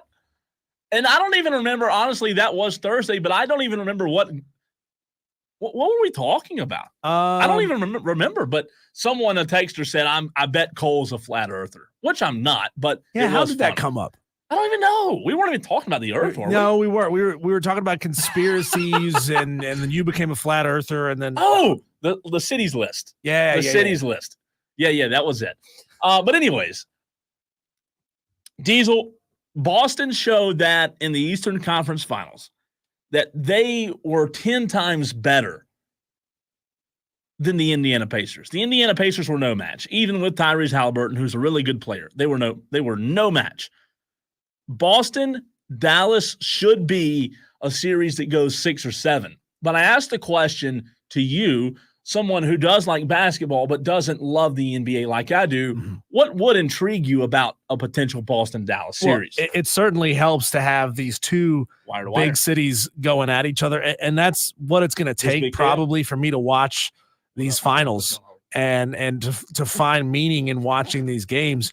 I'm going to be fascinated to see, Cole, if Dallas's home court advantage can stack up to Boston's, the legendary Boston Garden home court advantage. Well, that's a good question. Yeah. I just hope that we get a competitive series because, again, having one of these conference finals be a sweep with Boston and Indiana, and the other one on the verge of a sweep tonight. I hope that means we do have by far the two best teams left. Which I think we do. I really do. I think these are the two best teams. I don't think we've been cheated in any way.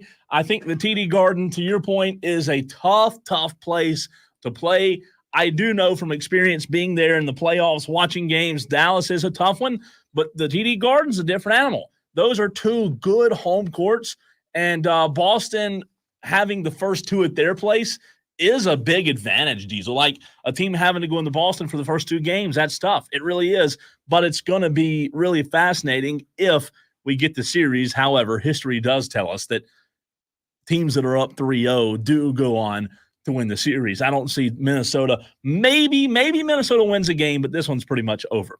Let's go to the phone lines, 844-FAN-PHONE. It's the renewal by Anderson of the Carolinas fan phone, 844-326-3663. Big Kev wants to weigh in on the NBA Finals. What's up, Kevin? What's up, fellas? How are you, man? Hey, Kev. Hey, man, just hanging out, man, trying to figure this finals thing out because I'm guessing Dallas gonna go ahead and knock them out here in the next game or so.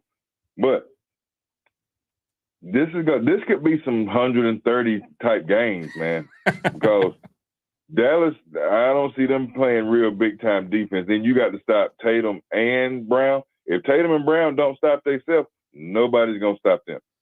Kevin, I'll tell you this. Kyrie gonna go for it. He's going for it.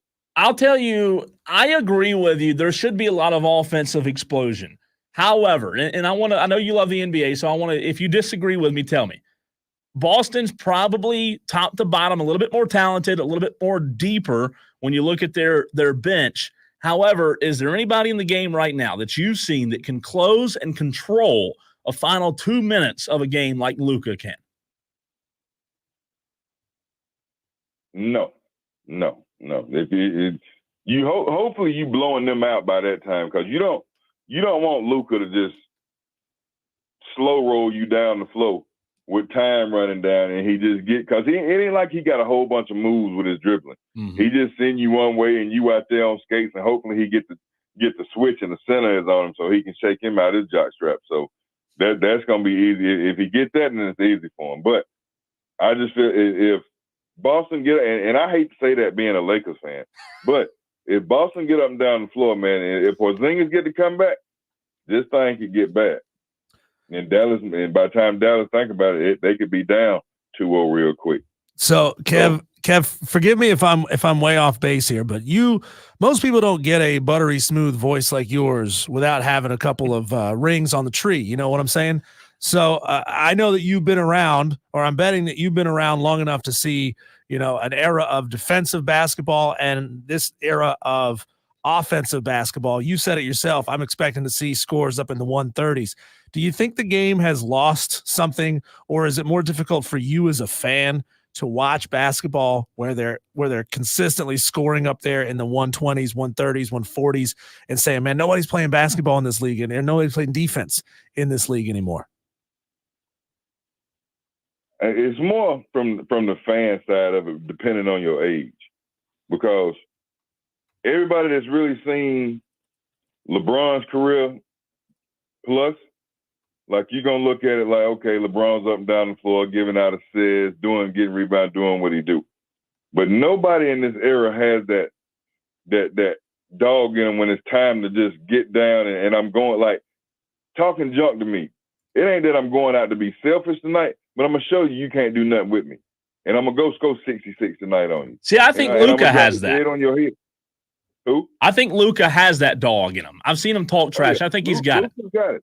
Luka and now that him and Kyrie play together like that and they really see each other's game and what they can do, I love it. And don't some of these playoff games have been a little somewhat you can't put it on loud because it's just the energy that old school played with when it was time to get down and certain things like something like giving you that before the game and it's a big game. No, I don't have nothing to say to you. I don't like your mama, your grandma. I don't like nobody in your family or your team right now. Too friendly. Right. So you wouldn't be I got trading the- jerseys after the game either, would you? You can't. If I got to take my jersey off, that means we finna throw some blows. Like, we finna go at it. Why am I take my jersey off and give it to you? If I see you in the street after the season or something, hey man, hey, here you go. But after the game and all this, no, I'm trying to get to this locker room and either celebrate this win or go in here mad and get back to the book so we can see why we lost. Hey, I Kev, ain't got time to give you my jersey. real quick, thanks for the call. But how about that new promo? Have you heard that surfacing lately? Hey man, listen to me. If I can get a couple hot dogs off that thing, man, we can do this every other week, man. A little NIL, maybe? Or something to post some Heinz 57 sauce all over. Thanks for the call, brother. All right. That is the renewal by Anderson of the Carolinas fan phone, 844-326-3663. It is fascinating, though, with Kyrie and Luka looking at what could be a potential matchup with Boston. Diesel, I do think there's something to be said about, like there's an old saying, and I don't know if you agree with it or not, but there's an old saying that people say you have to lose before you can win, right? And I know that in different sports it has different meanings, but what does scare me about Boston is, and you can tell me if you agree or disagree with that theory, what scares me about Boston is they're due, right? Like they have lost. They've been through NBA Finals where they have not won the championship, 2021 against Golden State. It seems like they're due, and if I were a Dallas Mavericks fan, that would scare the crap out of me. It really would. Cole, I have a big question here for you. Okay. Should the NBA move their season back a couple of months? So the season is October to April, right? It is, There's yeah. a little crossover. Not a ton of crossover with Major League Baseball, but there's a lot of crossover with the NFL and college football. Sure. But the season ends in April. Then we got a long time. We talk about what are we going to do? What are we going to talk about for those doldrums of the summer months where there's not a lot of major action happening, at least not hot action in leading up to races for the finals or the playoffs in Major League Baseball yet. So wouldn't it behoove the NBA to move their finals back to July? And then that would be starting the season in December? I've always said I think that the NBA should start on Christmas Day. Okay. I think the opening day. I love it. Yeah, I mean you could market it. And the NBA to me starting in October near Halloween is 2 months of pointless basketball. Okay, that's my opinion. I know that we have the same topic of conversation with the MLB when it comes to is the season too long? I do think that the NBA you'd have an overall better product if it were shorter. You wouldn't have to worry about players Diesel wanting to take time off. And if you started it in December, yeah, you would have a later finals, and I'd be for it. I would. Yeah, then we'd have meaningful major sports in this country in the summer months. And I know a lot of people are saying, well, the summertime is for regular season baseball. Summertime is for going out and doing things. Well, that's not how we operate anymore, right? This ain't the 1950s, okay? People are sitting home, sitting in the air conditioning, doing the things that they've always done, sitting home, watching TV. So I think it would behoove them. Now they'd never do it, right? They would never do it because that would be sort of admitting defeat. Yeah. That their season is not at the right time of the year or conceding to the NFL or whatever you want to call it. But man, could you imagine the season ending in late July and then we're like 3 weeks away from college football starting? It'd be interesting. It would be great. Texter says, hopefully in the finals, we get the best 2 words in sports. Game 7. Especially since we won't even make it to game 5, LOL, says the texter. I will say, texter, if it goes, if you have Boston, Dallas, which I think you will, I don't see Minnesota coming back from down 3-0. It's never happened. I do think that Boston, Dallas goes 7. I really do. There's too much talent on both rosters for it not to go 7. So I think it could be a lot of fun. Cole, when we come back, you're mad. You're mad about something. Man, I'm so upset about this. Listen, man, I try to be as positive as can be on this show, but I saw something yesterday, and I was doing some thinking, and that's not good. Anytime I start thinking, it's not good. Okay, I'll just tell you like that. It's not good when Cole's brain starts to rack. It's usually a bad thing. But there's something about holidays, Diesel, that just burns my grits. And we had a holiday yesterday. I'll share it with you next. He's Diesel. I'm Cole Bryson, and this is The Fan Upstate.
You know, Diesel, I really do, for the most part, try to be an optimistic person. Like, I want to feel as if, like, this country and our society and everybody can one day just get along, right? Yeah, I'm not with you on that. I don't think it's possible. Well, you know, I'm trying to live in a fantasy world. However, Yeah. it's not. It's not.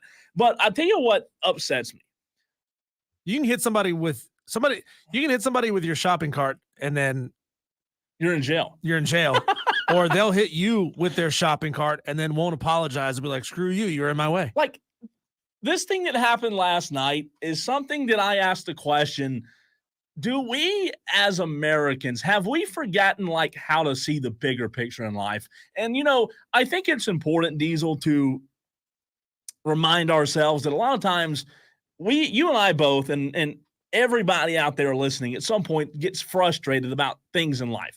And you know what? When we look back, you sometimes realize, man, you know what? We got upset about something really small, right? And it wasn't worth getting upset about. So last night, Memorial Day, I come home and it's like 6 o'clock, 6:30 in the evening. I live in an apartment complex, right? We have a very nice apartment pool. Like the apartments I live in, they're nice apartments, and the pools are very strict. Like there's a very strict set of rules. So I go inside, I take a shower, and I have to go to the store to my local Ingles to get a few things, right? I come outside probably 45 minutes later. I look to the left. Everyone in the apartment, I mean, I live in a big complex. Everybody and their mother is outside. There are probably 8 cop cars at the end of at the street where the pool is, right? Mm-hmm. And everybody's just phones like, what is happening? So I, of course, like everybody else, walk toward the action. Get your phone out, start recording. Yeah, to see what's going on. There was, at the pool, there was apparently not a fight, but a brawl that broke out between man. It started with a man and a woman. And the man was trying to his girlfriend, allegedly.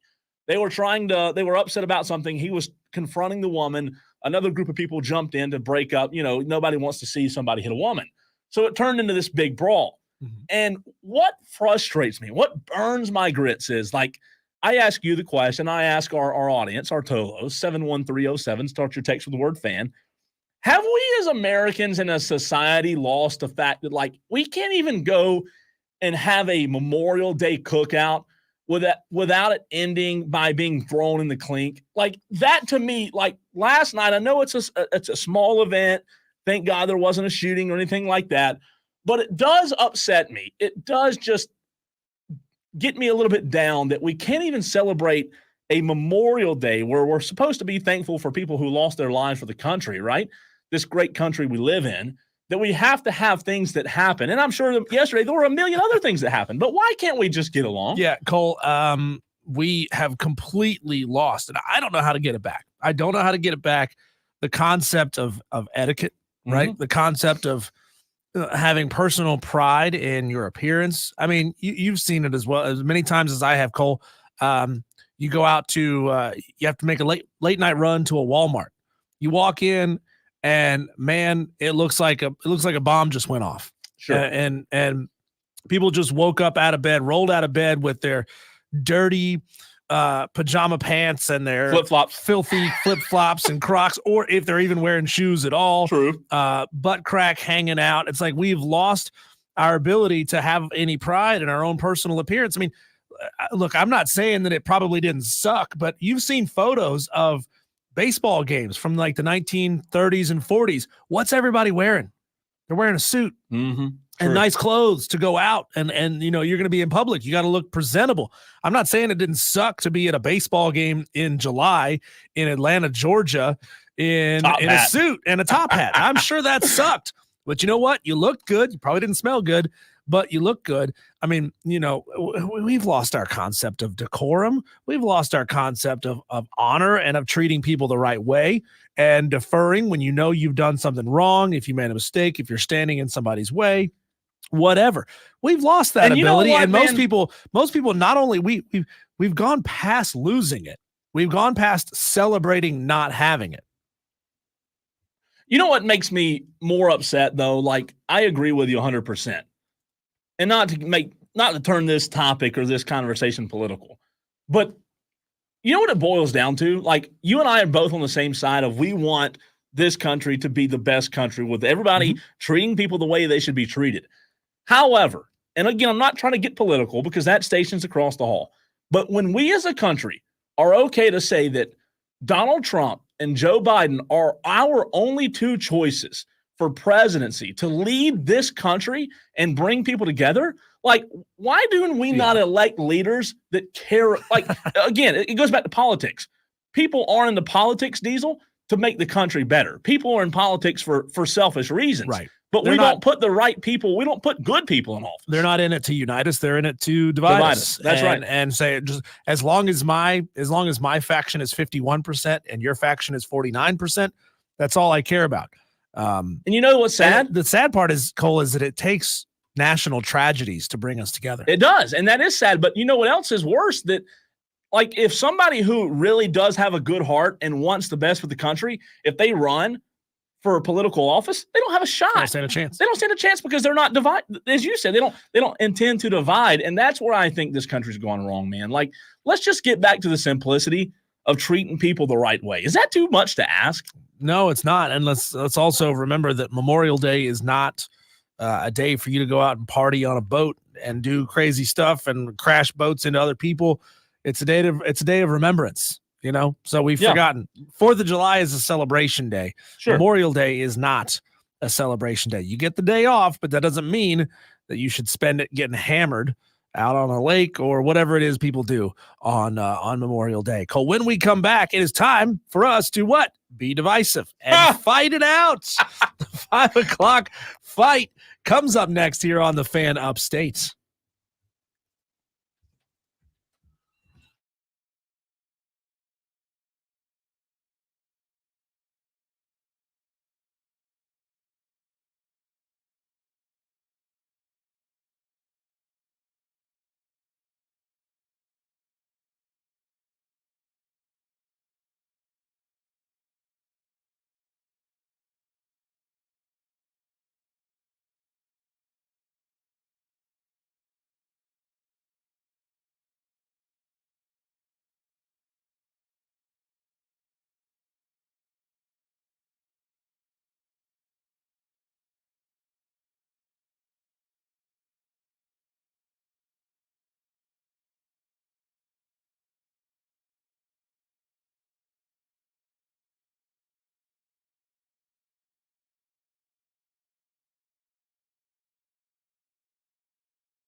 Cole, how about that promo that we just heard? I love it. Righter Than You promo. They're, Talking about Dabo Sweeney taking shots. Who's not taking shots at That's Dabo true. right now? That's true. Well, I mean, I got a problem with the Clemson fan base, those who are just regurgitating everything Dabo says. Oh, we got a whole roster full of transfers. They all transferred here from high school. Look, think for yourselves, would you? Stop regurgitating everything that Dabo Sweeney and the program has to say. Bill Ryder was right there. Right. When he said, Dabo, do like everybody else has to do. Suck it up and do the job. You don't have to agree with it. Just suck it up and do the job. You know what? It's part of the job right now. A lot of fans, for whatever reason, Diesel, just can't understand. Like, you and I are both in the content business. People, for whatever reason, take it personally as an attack on them and their fandom, right? When somebody talks about Dabo and his refusal to adapt to college football, they take it personal. Well, the truth is most people, Cole, they don't really have an identity of their own. They think of things. How many people have you seen on Twitter whose Twitter bio is just a list of teams that they follow? A lot. I mean, hey, we love you because you're sports fans, right? Yeah. But, I mean, you got to have more to your personality than just the 4 or 5 teams that you're a fan of. That's where I know, like, I basically choose not to reply to those people because, like, this is all you got. Like, clearly your job is not very fulfilling. You probably don't have a girlfriend. You don't have a house that you're working on and maintaining. You need more hobbies if all you've got in your life is sports. Speaking of not fulfilling, on Friday, Diesel, you were under the weather, so I was hosting solo. Mm-hmm. It was not fulfilling when 5 o'clock came around and I didn't have anybody to fight with. Yeah. I had no one. There was no 5 o'clock fight. I couldn't fight with the wall over there. Mm-hmm. So this is a breath of fresh air, man. It feels like a while since we've argued. So, Cole, I know that, and we will get to the 5 o'clock fight here in just a second. Of the 19 teams that finished ranked higher than Clemson in the 2023 year-ending AP poll, how many would you say probably use the transfer portal to some effect? All of them? Besides maybe Michigan? And even Michigan has transfers. You would think all of them. All of them. Yeah. All of them. Every single team that's finishing better than Clemson is using the transfer portal. Yet, you Tiger fans, you Dabo lovers, you supporters who will do anything and everything Dabo tells you to do without question. I'm just saying, what's it like looking up at Washington, looking up at Florida State, looking up at Oregon, looking up at Missouri, looking up at Ole Miss, Arizona, Penn State, Oklahoma State, Kansas State. For crying out loud, Kansas State finished higher than you last year. And y'all are like, nah, don't need the portal. We're good without it. I just don't understand it. Cole, here we go. Every day at 5 o'clock, you and I pick 3 topics, and we argue it out. We have to take opposite sides. Here we go. It's an all-out slugfest, and nobody's leaving unscathed. 3 topics, 1 winner. It's the 5 o'clock fight on Wire to Wire with Diesel and Bryson on the Fan Upstate. Cole, again, so here are the rules, and Madcraft, I will get to you. Don't worry. Don't worry, friend. I'm coming back around. At 5 o'clock, we pick 3 topics. We fight it out. We take opposite sides of the argument. Those are the rules. You, the Tolos, get to decide who wins each round of the fight by texting in at 71307. Start your text with keyword fan. You get to message in on Facebook, on Twitter, and on YouTube on the stream. Here we go with round number 1. What is the superior summertime holiday cookout item? The cheeseburger or the hot dog? Gosh, this is a good one. This is a good one. I love a cheeseburger. However, if I have to say a superior summertime / holiday cookout item, Diesel, I'm going hot dog. I'm going slaw, chili, ketchup, mustard, load it up. For whatever reason, cheeseburgers are great. for whatever reason, when you're outside, like let's say you've been in the pool, a hot dog just hits different, man. So give me a hot dog all day long, summertime cookout. I'll load up about 3 or 4 hot dogs. A cheeseburger is more flavorful. It's more versatile. You can do a lot more with it. And it just plain tastes better. Like, at least you know what's in your cheeseburger, Come Cole. on. You have no idea what's in your hot dogs. You have pig lips, I'm sure. So, Well, it could be, but they're good pig lips. I like good pig lips. Tolos, message in 71307. Start your text with keyword fan. Who wins round 1? Let's move on. Round 2. Fight. If you're on a plane, Yeah. and the person in front of you leans their seat back, does that bug you? Yes, it bugs me. It bugs the crap out of me. Like, I get that everybody's seat reclines, but to me, it's like a common courtesy thing. If you get to relax and sleep and lean back, that means I don't, okay? Unless I lean mine back, then the person behind me don't. They do not get to recline. I do like on a plane when the person in front of me says, you know what, I'm going to be generous today. I'm not going to lean back because these 2 inches of me leaning back aren't going to make or break my nap because you already drank 3 bottles of wine to the lady in front of you. So, Diesel, no, it's not a thing for me. I like staying up where you're staying upright in your seating position. See, it doesn't bug me at all. When a seat leans back, that is what the seat is designed to do, right? That is that person's space. They bought the seat and everything that the seat can do. They paid for it. I mean, I could lean my seat back too. If I'm weirded out that now there's a seat 2 inches closer to my face, I could just push that little button on my armrest and do the exact same thing. Just lean on back, get comfy. It's not like they're sitting in your lap, right? Are they though?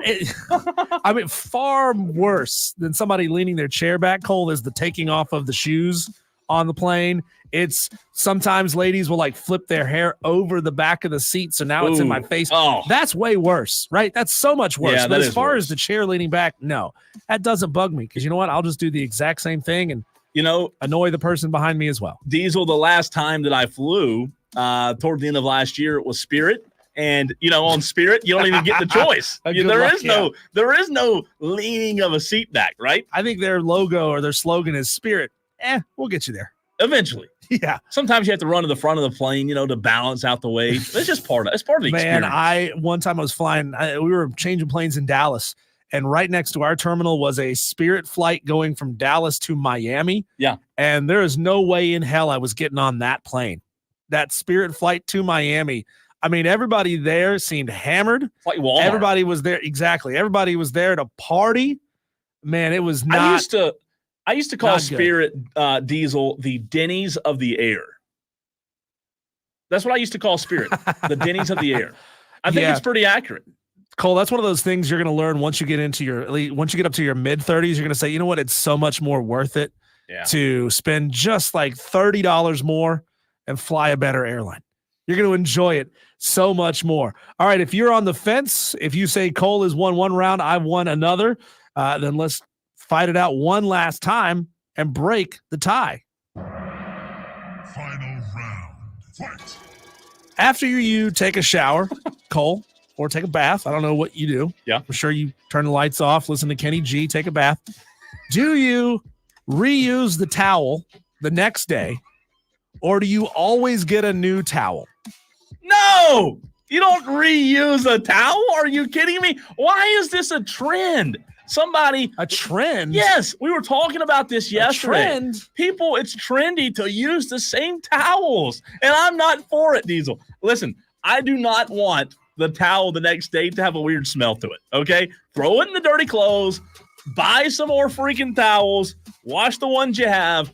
I'm not for using the same towel twice. So you're doing a load of towels every single week, 7+ towels a week? Because I'm assuming, Cole, sometimes occasionally you do shower more than once in a day. If you go somewhere and you get sweaty and nasty and hot, you got to take a second shower. So for you, a towel is one-time use only? Yeah, and I washed my towels at least once a week. I think I might have 6 or 7 total. So I'm at least a week. Once a week, I'm washing towels. A lot of people use their underwear as when it's time to do laundry. You use towels. When you run out of your seventh towel, you say, oh, I better hurry up and do some laundry. I can't stand like you were dirty and you cleaned yourself off. And so it's just water. It's just clean water. I don't know that I can roll with that, man. I use the same towel usually at least 3 days. Really? And then it's time to replace and get a new one. Honestly, does that towel on day 3 have a stench? No. Really? No, because when I shower, I do a good job. I do a good job. And then I stretch it out across the towel rack so that it can evenly dry. And then it's fine. What do you do? Like, why do your towels stink so bad? Texter says Cole's wife clearly does the laundry. Well, Texter, joke's on you because I'm single. And I'm a single man who likes the towels clean. There you go. That is our third round of the 5 o'clock fight. You tell us who won each round by texting in 71307. Start your text with keyword fan. What do you want Diesel and Bryson to fight about next? If you've got an ass, I'll kick it. Submit your topics to Diesel at thefanupstate.com. Subject line, fight on the Fan Upstate. So we got a lot of messages coming in here. You want the stream? Yeah, I'm going with the stream I'll go first. Text. Mad Craft says cheeseburger wins round 1. The question is, what's the superior summertime holiday cookout item, cheeseburgers or hot dogs? So Mad's with me on that one. Spur Daddy says, Cole, you win round 2. He agrees with you that it is annoying when somebody sitting in a chair in front of you on a plane leans their seat back. I mean, how far be it for them to use the full gamut of what their chair is able to do. Shame on them. Come on. What a jerk. What a lousy person. Let's see here. Says Spur Daddy says you win round 3. He uses a towel just once. Yes. So Spur Daddy's got you winning with a clean sweep. Thank you, Spur. Shane Barrett says Cole and Rob Brown with that 1%er income with that many towels. Yeah, right. Diesel wins round 3. Wait a minute. Shane, when the towels cost a lot of money? Madcraft has got me with the clean sweep today. Good towels cost a lot of money. I honestly couldn't tell you. Are you going to Walmart at midnight getting your bath towels? No, I honestly right now you get them in a pack, right? Don't they come in a pack or no? Do you not get towels in when you get good towels, they come individually. So how much is one towel? Like I'm going to take a wild guess. One towel right now, $4. Is that right? Help me out. No. I would not say that the towels are an expensive item by any. 4 may be too low. Don't tell me 10 though. Don't tell me. Walmart has a 4-pack for $50. What? Yep. $50? $50. So I'm way off. I'm living in the 70s. Pottery Barn has a pack of 5 for $40. Geez, so they're kind of all over the place. So it's more like $8 to $10 a towel on the cheaper end. Yeah, I was way off. You got to buy the big fluffy towels, in which case, use them a couple times. Wow. So they are more expensive than I thought. I think you know what though, it's worth it. What are the texters saying? All right, the texters are asking. Let's see what. I don't know who sent this, but one texter who I'm very fond of all of a sudden said, Bryson 2024. Thank you, texter. We're going back. I believe that was from last segment. Texter says, hot dogs are only acceptable at a ball game? Is this the worst text? That's not true. Texter, where's this come from? I will say, Cole, that a bad hot dog, meaning like a burnt, overcooked hot dog, is better than a burnt, overcooked cheeseburger. Ooh. That is a good question. Because, hot dogs are supposed to be burnt. If you're not eating your hot dogs charred, it's got to have a little black on your hot dog, right? Yep. Because I can't get down. That's why I don't like boiled hot dogs. They don't taste right. You got to have a little char. I do like the char on them. So a little crunch, right? Yeah. You got to have some of that. And but if you cook a burger that much, you cook out all the flavor. So the weird thing is like overcooking a hot dog adds to the flavor. But overcooking a hamburger takes the flavor away. It's weird, but true. That texture was from the 480 saying they're only acceptable at a ball game. Texture, I don't know if I can rattle with you on that. Texture from the 344 Diesel says, put lipstick on pig lips. Cole round 1. Hot dog requires less condiments. Lipstick on pig lips. Texture from the 344 says, as a father and doer of everything, If I recline, I'm done. I don't get to sit down until I sleep at night. Cole round 2. Texter says, where's the beef? I'm not sure what he's referring to. The hot dog, maybe? What do You you can mean get all beef hot dogs. Oh, yeah, you can. Yeah. I only get all beef hot dogs. I do too. I prefer that.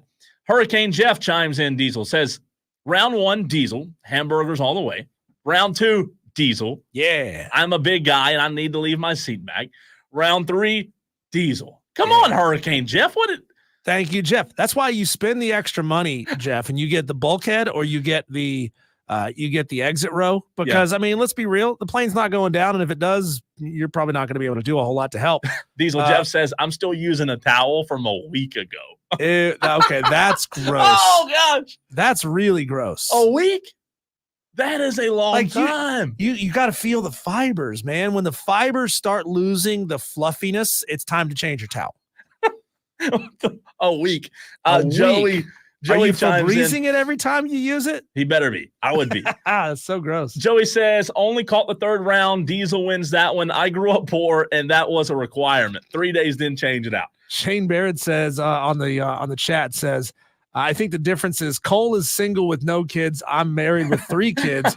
We don't have that many towels. Okay, that's a fair point, right? If there's 4 or 5 people, no, I get that. I also don't like putting a towel in the laundry right after using it because then you got a wet towel sitting in stinky laundry and it's going to smell way worse. Well, that's true. That is true. I do it, but it's true. G says Diesel wins 2 and 3. Yeah. Cole wins 1.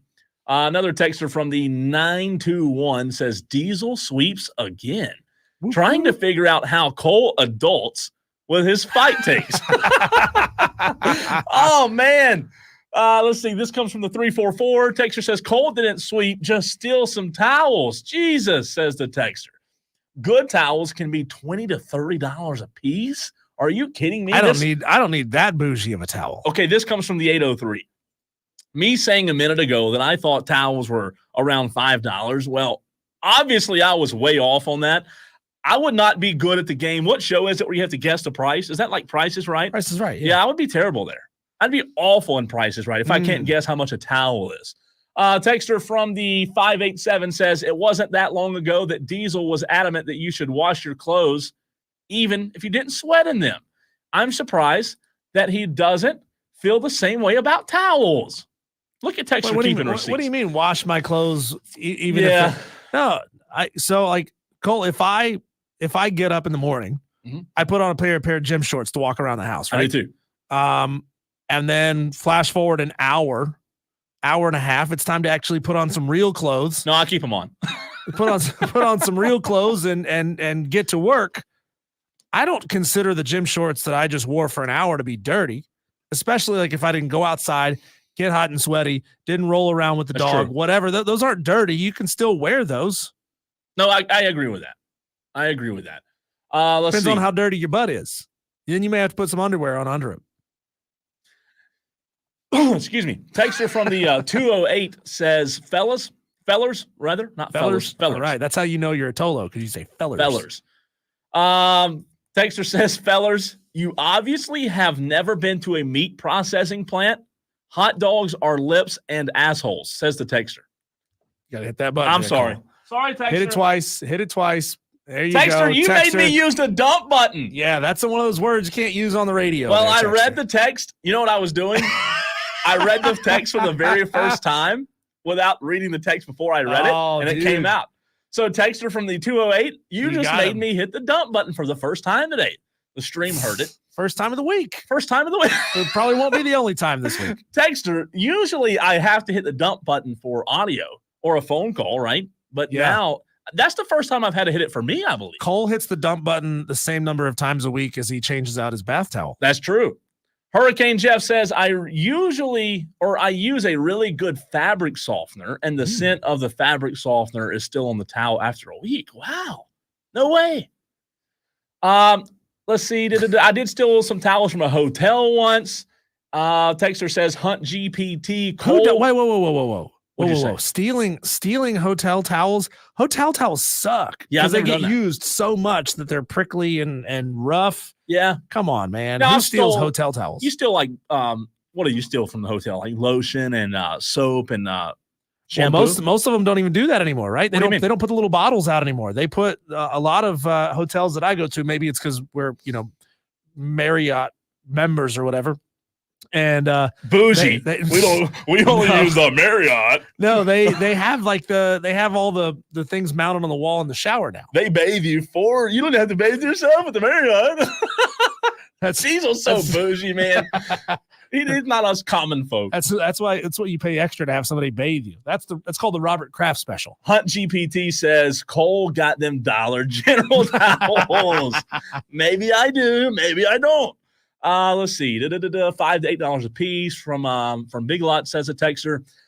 This is AJ from the 803. AJ from was that Columbia 803? I think it is. It is. Texter says, or AJ says hamburgers. So goes Diesel. No leaning back. Goes with me. And he says he will not answer the towel question. Oh, man. Why is that? You're giving us blue you-know-whats, AJ, from the 803. 203 Diesel asks if you use a separate towel for your body and your head. What? No. Who does that? No. Why would you do 2 towels per Come on. If you're a girl and you need it to like wrap up your wet hair, that's who uses 2 towels. That is a lady, yeah. I've literally never heard of a man using 2 towels. I don't think to dry that's himself off ever in the shower. happened. Ever happened. Come on, Texter. It's not that big. You don't need a separate towel for it. Texter from the 587 Diesel says hotel towels give you the equivalent of carpet burn. Man, what a good fight today. How about the interaction? Love it. And you know what? You Tolos, now I don't want to generalize the Tolos because one of the Tolos made me hit the dump button for a text. So we got to listen, guys. We got to clean it up. We got to clean it up a little bit. Do better, Tolos. How about that? Come on, man. And I'm not one to usually let them fly on the air, but I was reading your text and I said, I can't even abbreviate that. Don't feel bad. You can say a-holes. Oh, okay. I said a-holes, and I'm sorry, texter. I had to dump it out. That was the wrong use of words. Sorry. I had to use the dump button. Who was it? I think Madcraft said it's funny how you can use those 2 words separately on the air, but you can't use them together. Yeah, the FCC is a fickle beat, fickle you know what? Because you can use the B word in certain contexts, right? The funniest part of that whole thing was I said it and I looked at Diesel and Diesel was just pointing. Point at the dump button. Come on, man. You know what you did. You know what you did. Go on the timeout. Like part of the point though, like if I can say, man, I had a bitch of a day yesterday. It was a tough day. You could say that. But I can't say that, hey, I think that host from ESPN is a B word. Oh, can't say that. That's the rules. Gotcha. That makes, I guess, kind of makes sense because you're calling them. I don't know. Yeah. You're saying all it takes is one jerk listener to call the FCC and lodge a complaint. Yeah, and then you're in trouble. If Diesel's solo tomorrow, you know why? Okay, you know why? Because I said a-hole.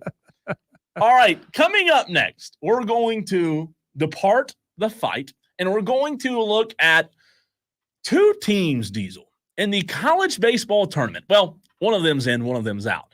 I will tell you that I think the committee got this wrong over the weekend.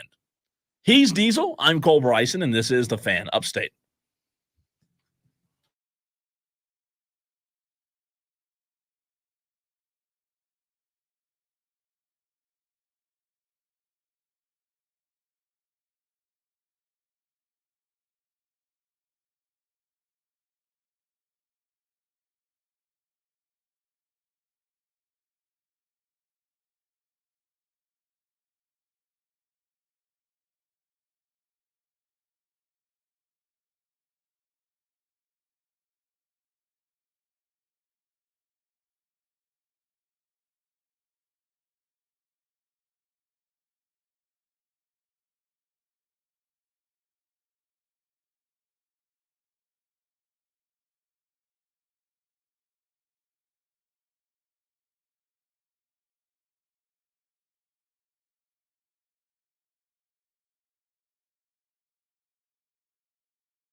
Ooh, you're in trouble, Cole. Texter said Cole could use a dump button jar. That's good. I like it. Good text. Good text. And then another texter, Diesel says, hate to be the bearer of bad news, but we all heard the naughty word on the Odyssey app. Well, that's because you're streaming. Yeah. We could say whatever we want on streaming. This is a terrestrial radio. Use all the F words, the S words, all those words. We can use all that on streaming. It's probably not advisable because our boss doesn't like it. But the dump button only does something to the over-the-air signal. That's right, texter. So if what you hear on the stream, if you're listening on the stream, you're getting the live uncut version. Yeah, same thing as like TikTok. I mean, you can't even open TikTok without there being a use of profanity. Okay, so hey. Shut it down. I'm fired. I got an email during the break and said I have been let go from Odyssey Greenville because of my a-hole. It was a good run. Good. Now you're just celebrating it. Yeah. Like, I'm getting fired. Might as well say it 5 more times. Dump. All right. I do want to get to some audio, some Chad Holbrook audio that was quite depressing. Like it was, he was really upset. Diesel and I, in fact, listened to it before the show. And man, he was really, really impressing. But I do want to start off with a quick story. Just want to send our thoughts, prayers, good vibes, whatever you send to the Murray family. Professional golfer Diesel, Grayson Murray, died over the weekend, and he was participating in a golf tournament. And man, I hate to see stories like this because it was weird that he died so quickly and he was playing. And then a few days later, we get a notification that tells us that, unfortunately he took his life, and it's just a heartbreaking story. And the only thing that I really want to say is to our listeners and our Tolos out there is that, one thing that we do a lot of times in life is that we go throughout our day, every single day. We go through our every day so fast because we all have a million things to do. And we talk to so many different people, right? But I don't think we always understand that everybody is going through something, whether it's good or bad. And just on a quick mental health note, I just want to say, look, if you're struggling with something and you don't feel like it's a battle that you can overcome, it's okay to get help. I would suggest it. I would encourage it. And if you're struggling with any kind of mental health or depression, man, don't let the other side win, right? Like, it's okay to get help. It's okay to say, you know what, I've been struggling lately. Everybody struggles with something, whether it's really, really bad, Diesel, or really minute and small. Everybody struggles. Yeah, I know a lot of people in those scenarios, Cole, feel like they don't want to be a burden to the people around them. I don't want to lay my issues on somebody else. Sure. You're having a good day. I don't want to bring you down, that kind of stuff. Yep. But, I mean, true. you don't understand the value that you bring to this world. So don't look at it that way. I mean, talk to somebody. There's a million and one people that you could talk to. If you don't feel comfortable talking to people that you interact with face to face, there are online and over the phone options for doing that very thing. There are you can text a therapist if you feel comfortable doing that. So please do reach out to somebody. Don't isolate yourself and deal with something internally that other people around you can at least. You can't say that somebody can fix what you're going through because everybody's situation is different. But to have somebody just listen or be able to empathize or just to give you an ear to chew on for a while, that's so much more valuable and less burdensome than them dealing with you doing something sudden and drastic. You're right. And you know what? I'll say this. I've learned, Diesel, that everything that I've gone through in life, every single thing, whether it was a big deal or a small thing, there's somebody out there in this big old world who's also gone through something similar, right? It might not have been the exact same thing or the exact same situation, but somebody out there has gone through something similar. And it's good, like Diesel said, to surround yourself with people. And you may say, well, Cole, this is a sports show. Well, you know what? I don't care. I do not care what you think. This is more important than any sport. This is more important than anything else that could happen the rest of the day. So as Diesel, I'll echo what you said. If you do struggle with mental health, if you do struggle with depression or any kind of thoughts of anything bad, talk to anybody. I mean, it doesn't have to. Yeah, we encourage you to talk to somebody licensed who does that for a living, like a therapist, like Diesel said. But man, just talk to somebody. I mean, this is not an issue that doesn't affect sports. I mean, look at Chris Benoit. Yeah. This is a drastic, crazy case, but I mean, look at Aaron Hernandez. Look at Junior Seau. Look at Gary Speed, the race car driver. I mean, there are many, many athletes who have taken this route, and nobody wants to see that happen. They don't. And again, our thoughts, prayers, wishes, whatever you send, the vibes you send, just send them toward the Murray family, because that's tough. 30 years old man died by suicide after withdrawing from the Charles Schwab Invitational. It's a tough situation. So as Diesel said, as I've said, look, if you struggle, talk to somebody. If you don't know who to talk to, contact us. Contact Diesel and I, and guess what we'll do? We'll point you in the right direction of somebody who can help you, right? Because we want you to get through what you're going through. All right, let's turn the page. I want to bring up a piece of audio that I played on Friday. So you weren't here, and I had this Gary Gilmore audio. You know, Gary Gilmore, Hall of Fame coach, right? Legend in baseball. I don't know if you've heard this audio yet, but this was at the end of the season. This was last Thursday, and this was what Gary Gilmore said. I want to play the audio, and then I want to fast forward to today, Tuesday. Diesel, as you know, Coastal Carolina made the tournament, right? In the Clemson Regional. Yeah, but guess what? Gary Gilmore, if you heard this audio last week when I played it, you would not have thought they would have. Here's what Gary Gilmore said on May 23rd.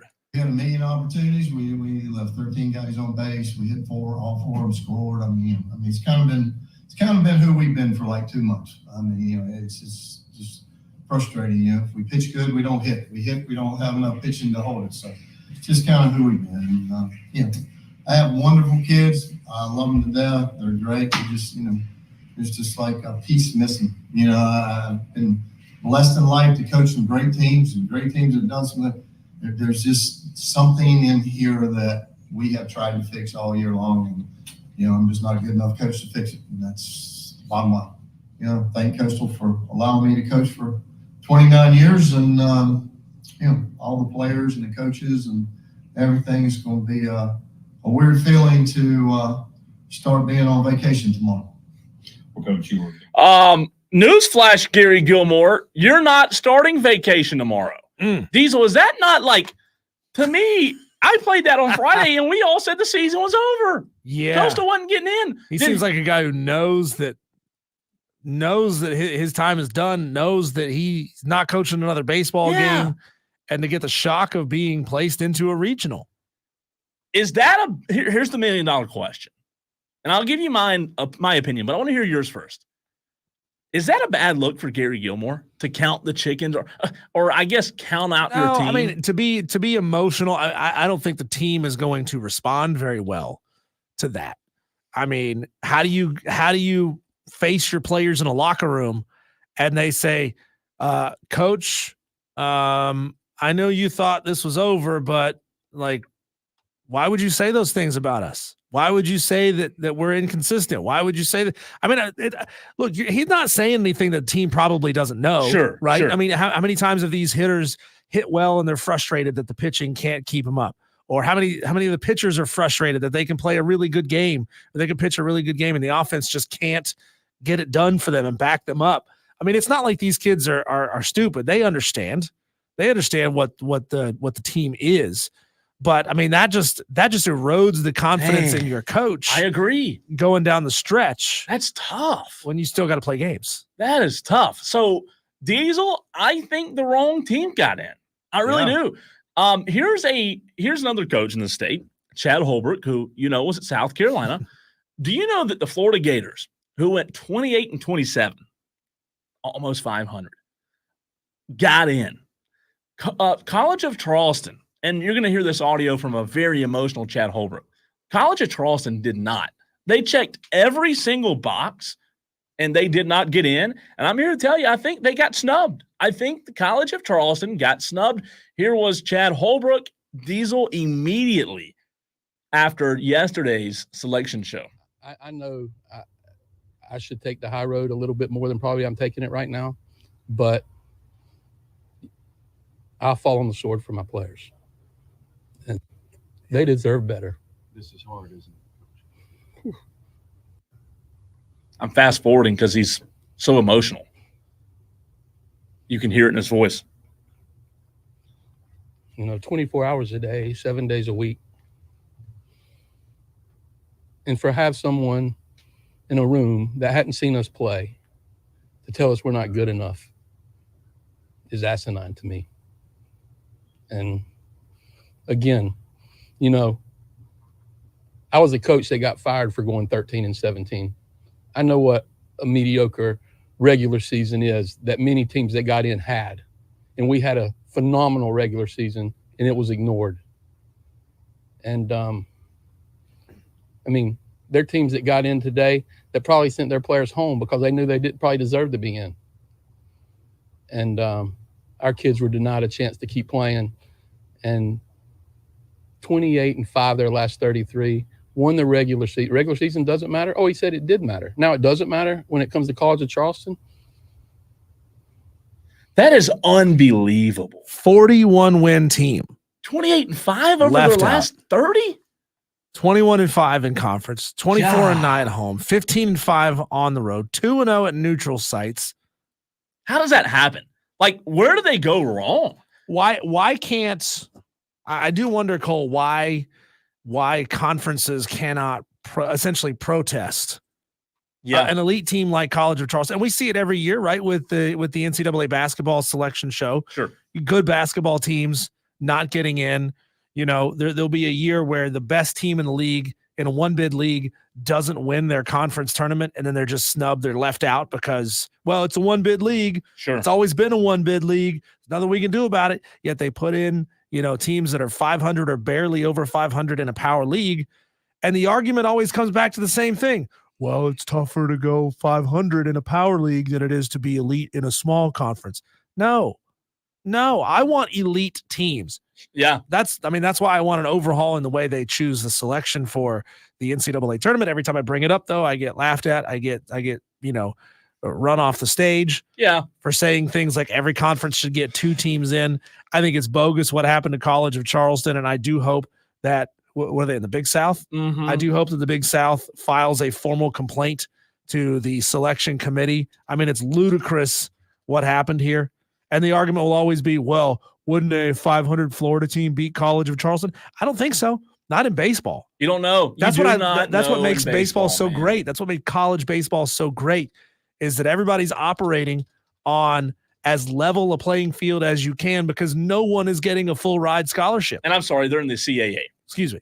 But Diesel, I do not see how they get in, to your point, over a team like Florida, and as well as a team like Coastal, man. He said it. There's guys who sent their team. You heard him.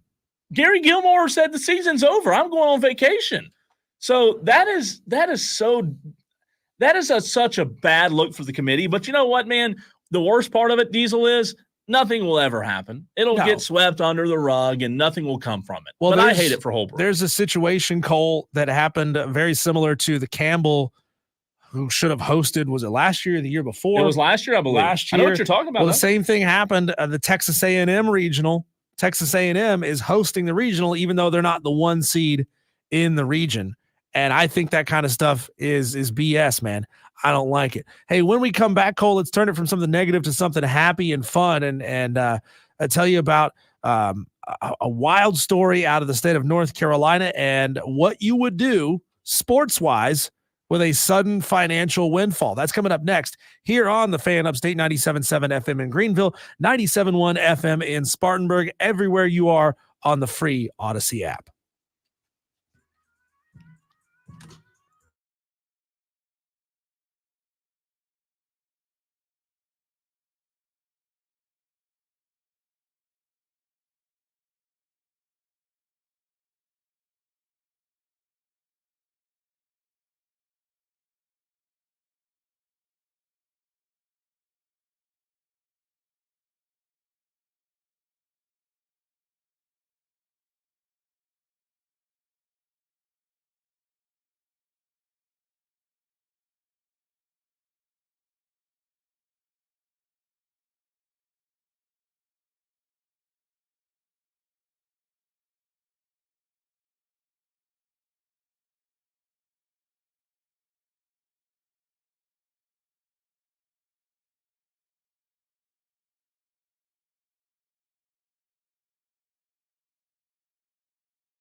I shouldn't be mad at this 18-year-old kid I don't know. But again, that's kind of the internet, right? Getting mad at people you don't know. But Cole, damn it, this makes me mad. An 18-year-old high school kid in Fayetteville, North Carolina, won a $1 million lottery. $1 million. $1 million. So he gave his sister some cash. He's 18, so he can play. How much tax do they take out of $1 million? Probably, I'd say 40%. So he's probably going home with you say that much? Holy crap! So if he won $1 million, he's probably going home with what, $650? Easily. So that's rough. That's a lot of tax money taken out. Yeah. Still a lot of money, but I'm trying to figure out how much does the government take out in taxes. Well, so state is 7%. They're going to take that's what the state of South Carolina taxes lottery. The federal government takes 24%. So you're looking at roughly 30. Yeah, right? So roughly 30% is coming out immediately. So $700K. This high school senior winning $700K. Wow. If he takes, I mean, who knows? There may be some like lump sum rules or whatever. $700K. First of all, screw that kid. You don't mean that. That's like, what are you going to do with the money? He's like, I think I'm going to buy an Audi. I'm like, oh, God. Jeez. I hate this. I mean, I hate this guy. Why can I get lucky? But Cole, like, let's just pretend, let's have some fun with this. Okay. So he's got $700K in the bank right out of high school. If you just got a sudden windfall of $700K, Cole, to go plan your ultimate sports trip, and I'll even allow it to be a couple of weeks, in a row, because you can't just not water your plants or feed your dog for a month. Yeah. While you go do your sports thing. And also not everything may be in season. So $1 million minus the 30% taxes that you'd have to pay in the state of South Carolina. How would you plan your ultimate sports trip? So it has to be sports? Yeah, it has to be sports. Okay, well, this is a sports station after all. It is. Last time I checked, it is. Despite what some of the texters say when they text in. All right, so I had to do a little quick research, and I'll tell you why.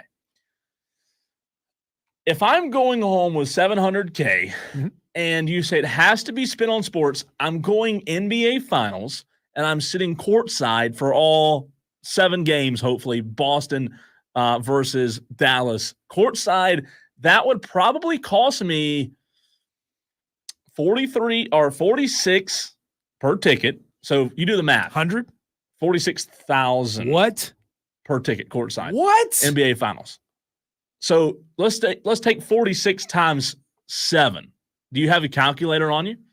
40. That's still blowing me away that it's 46 G's per ticket. Yeah. Who is spending this besides Spike Lee? That's the high. The low was $27,000.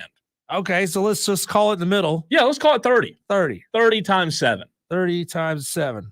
30,000. Yep, 30,000 times 7. $210,000. So 210 of the 700 is gone. That's a third. That's roughly a third of your money. Well, that's where a third of that 700 would go if I won it. So I'd be left with what, 5? $500,000? Is that right? You'd be left with $500,000. And I could find something to do sports-wise with that $500,000, but the first $200K would go to the NBA Finals, me sitting right there so I can be right in the action. What about you? I would do the ultimate weekend by weekend by weekend flyaway trip to college football venues that I could pick and choose week in and week out. So I've already done the math on this here, Cole. Okay. According to Google, the cost to rent a private jet that fits 9 people is roughly $6,000 an hour. 6 G's an hour. And you can get across the continental U.S. in 5 hours in a plane. So a cross-country flight would cost you $30,000. Of course, you got to fly back, so now that's $60,000. Sure. But Cole, I've done the math here. I could start right here in Greenville.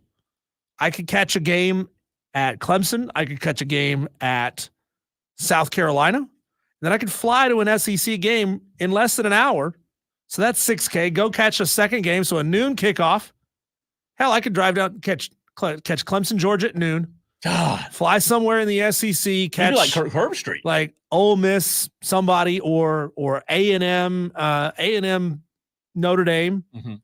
That's the nightcap. Yeah. But I could fly somewhere else in between. So I could catch 3 games. If I'm flying private, you just walk right up to the runway, get on the plane, and go. Sure. So How many weeks could you do that for, though? I did the math. I could do that for 8 epic weeks. Wow. 8 weeks. I was going to guess 10. And I don't need expensive tickets. I don't need luxury boxes. Give me row 40, 50-yard line. That's all I'm looking for. So we're talking like maybe 100, 150, 200 tops, $250 a ticket for a lot of these games. Yeah. I'm not talking about like A&M, Notre Dame is going to cost you a little bit more. I get that. But like I could have an incredible weekend for roughly $65,000 and I could do that 8 times. Yeah. 8 or 9 times for my money. That's a good splurge. I'm for it. Yeah. $700K to an 18-year-old. Man, what a time. I did learn, Cole, that there is essentially Uber for private planes. Yeah. And you can fly private on the dead leg back from when the plane drops off the real high rollers. Yeah. Like if it flies from New York City to Dallas, if you take the dead leg from Dallas back to New York City, you can essentially get on that plane for dirt cheap and fly private for nothing. Well, Diesel's gotten more bougie on us, from his Marriotts to his fancy towels, fancy jets, flying private, baby. All right, Diesel, 6 o'clock, very next segment. You and I look at the totality, the entire regionals of the NCAA baseball tournament. There are 4 teams from South Carolina that got in. We'll tell you who they are and our thoughts and reactions on what the committee did yesterday in college baseball.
Going back to our previous conversation, Texter says, I would rent a very nice Coach RV motorhome and leave my house for 3 months and just go to college football game, to NASCAR, to golf, to national parks all around the country. I like that, Texter. That comes from the 549. You know, they tax the ever-loving crap out of motorhomes now. No, I They don't know tax that. it as a second luxury home. Oh, well, kind of is. Texter from the 431 with about 700K. I think that's more than the Panthers are worse. I'd buy them out of their misery. Oh, I'd buy them and put them out of their misery. Good texter. I like it. All right. Diesel, the D1 baseball regionals were announced yesterday all across the nation. Colleges found out if they were going to the big dance, if you will. I know that's what the term we use for basketball, but I'm going to use it today for baseball as well. You just heard audio a few minutes ago from coaches like Chad Holbrook after his team, in my opinion, got snubbed. But let's go through and look at what teams we think Diesel will be able to make a run based on where they are, right?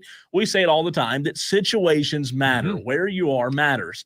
And I don't want to say you don't have to be a good team, but there are some teams that have very, very favorable regionals. Like, for example, I'll give you a great example. Georgia was one of the most red-hot teams to end the season. We saw what they did to South Carolina. They got their own regional in Athens, Georgia, Army, UNC Wilmington, and Georgia Tech. So, again, you still have to go play the game, right? But to me, Diesel, that is really good.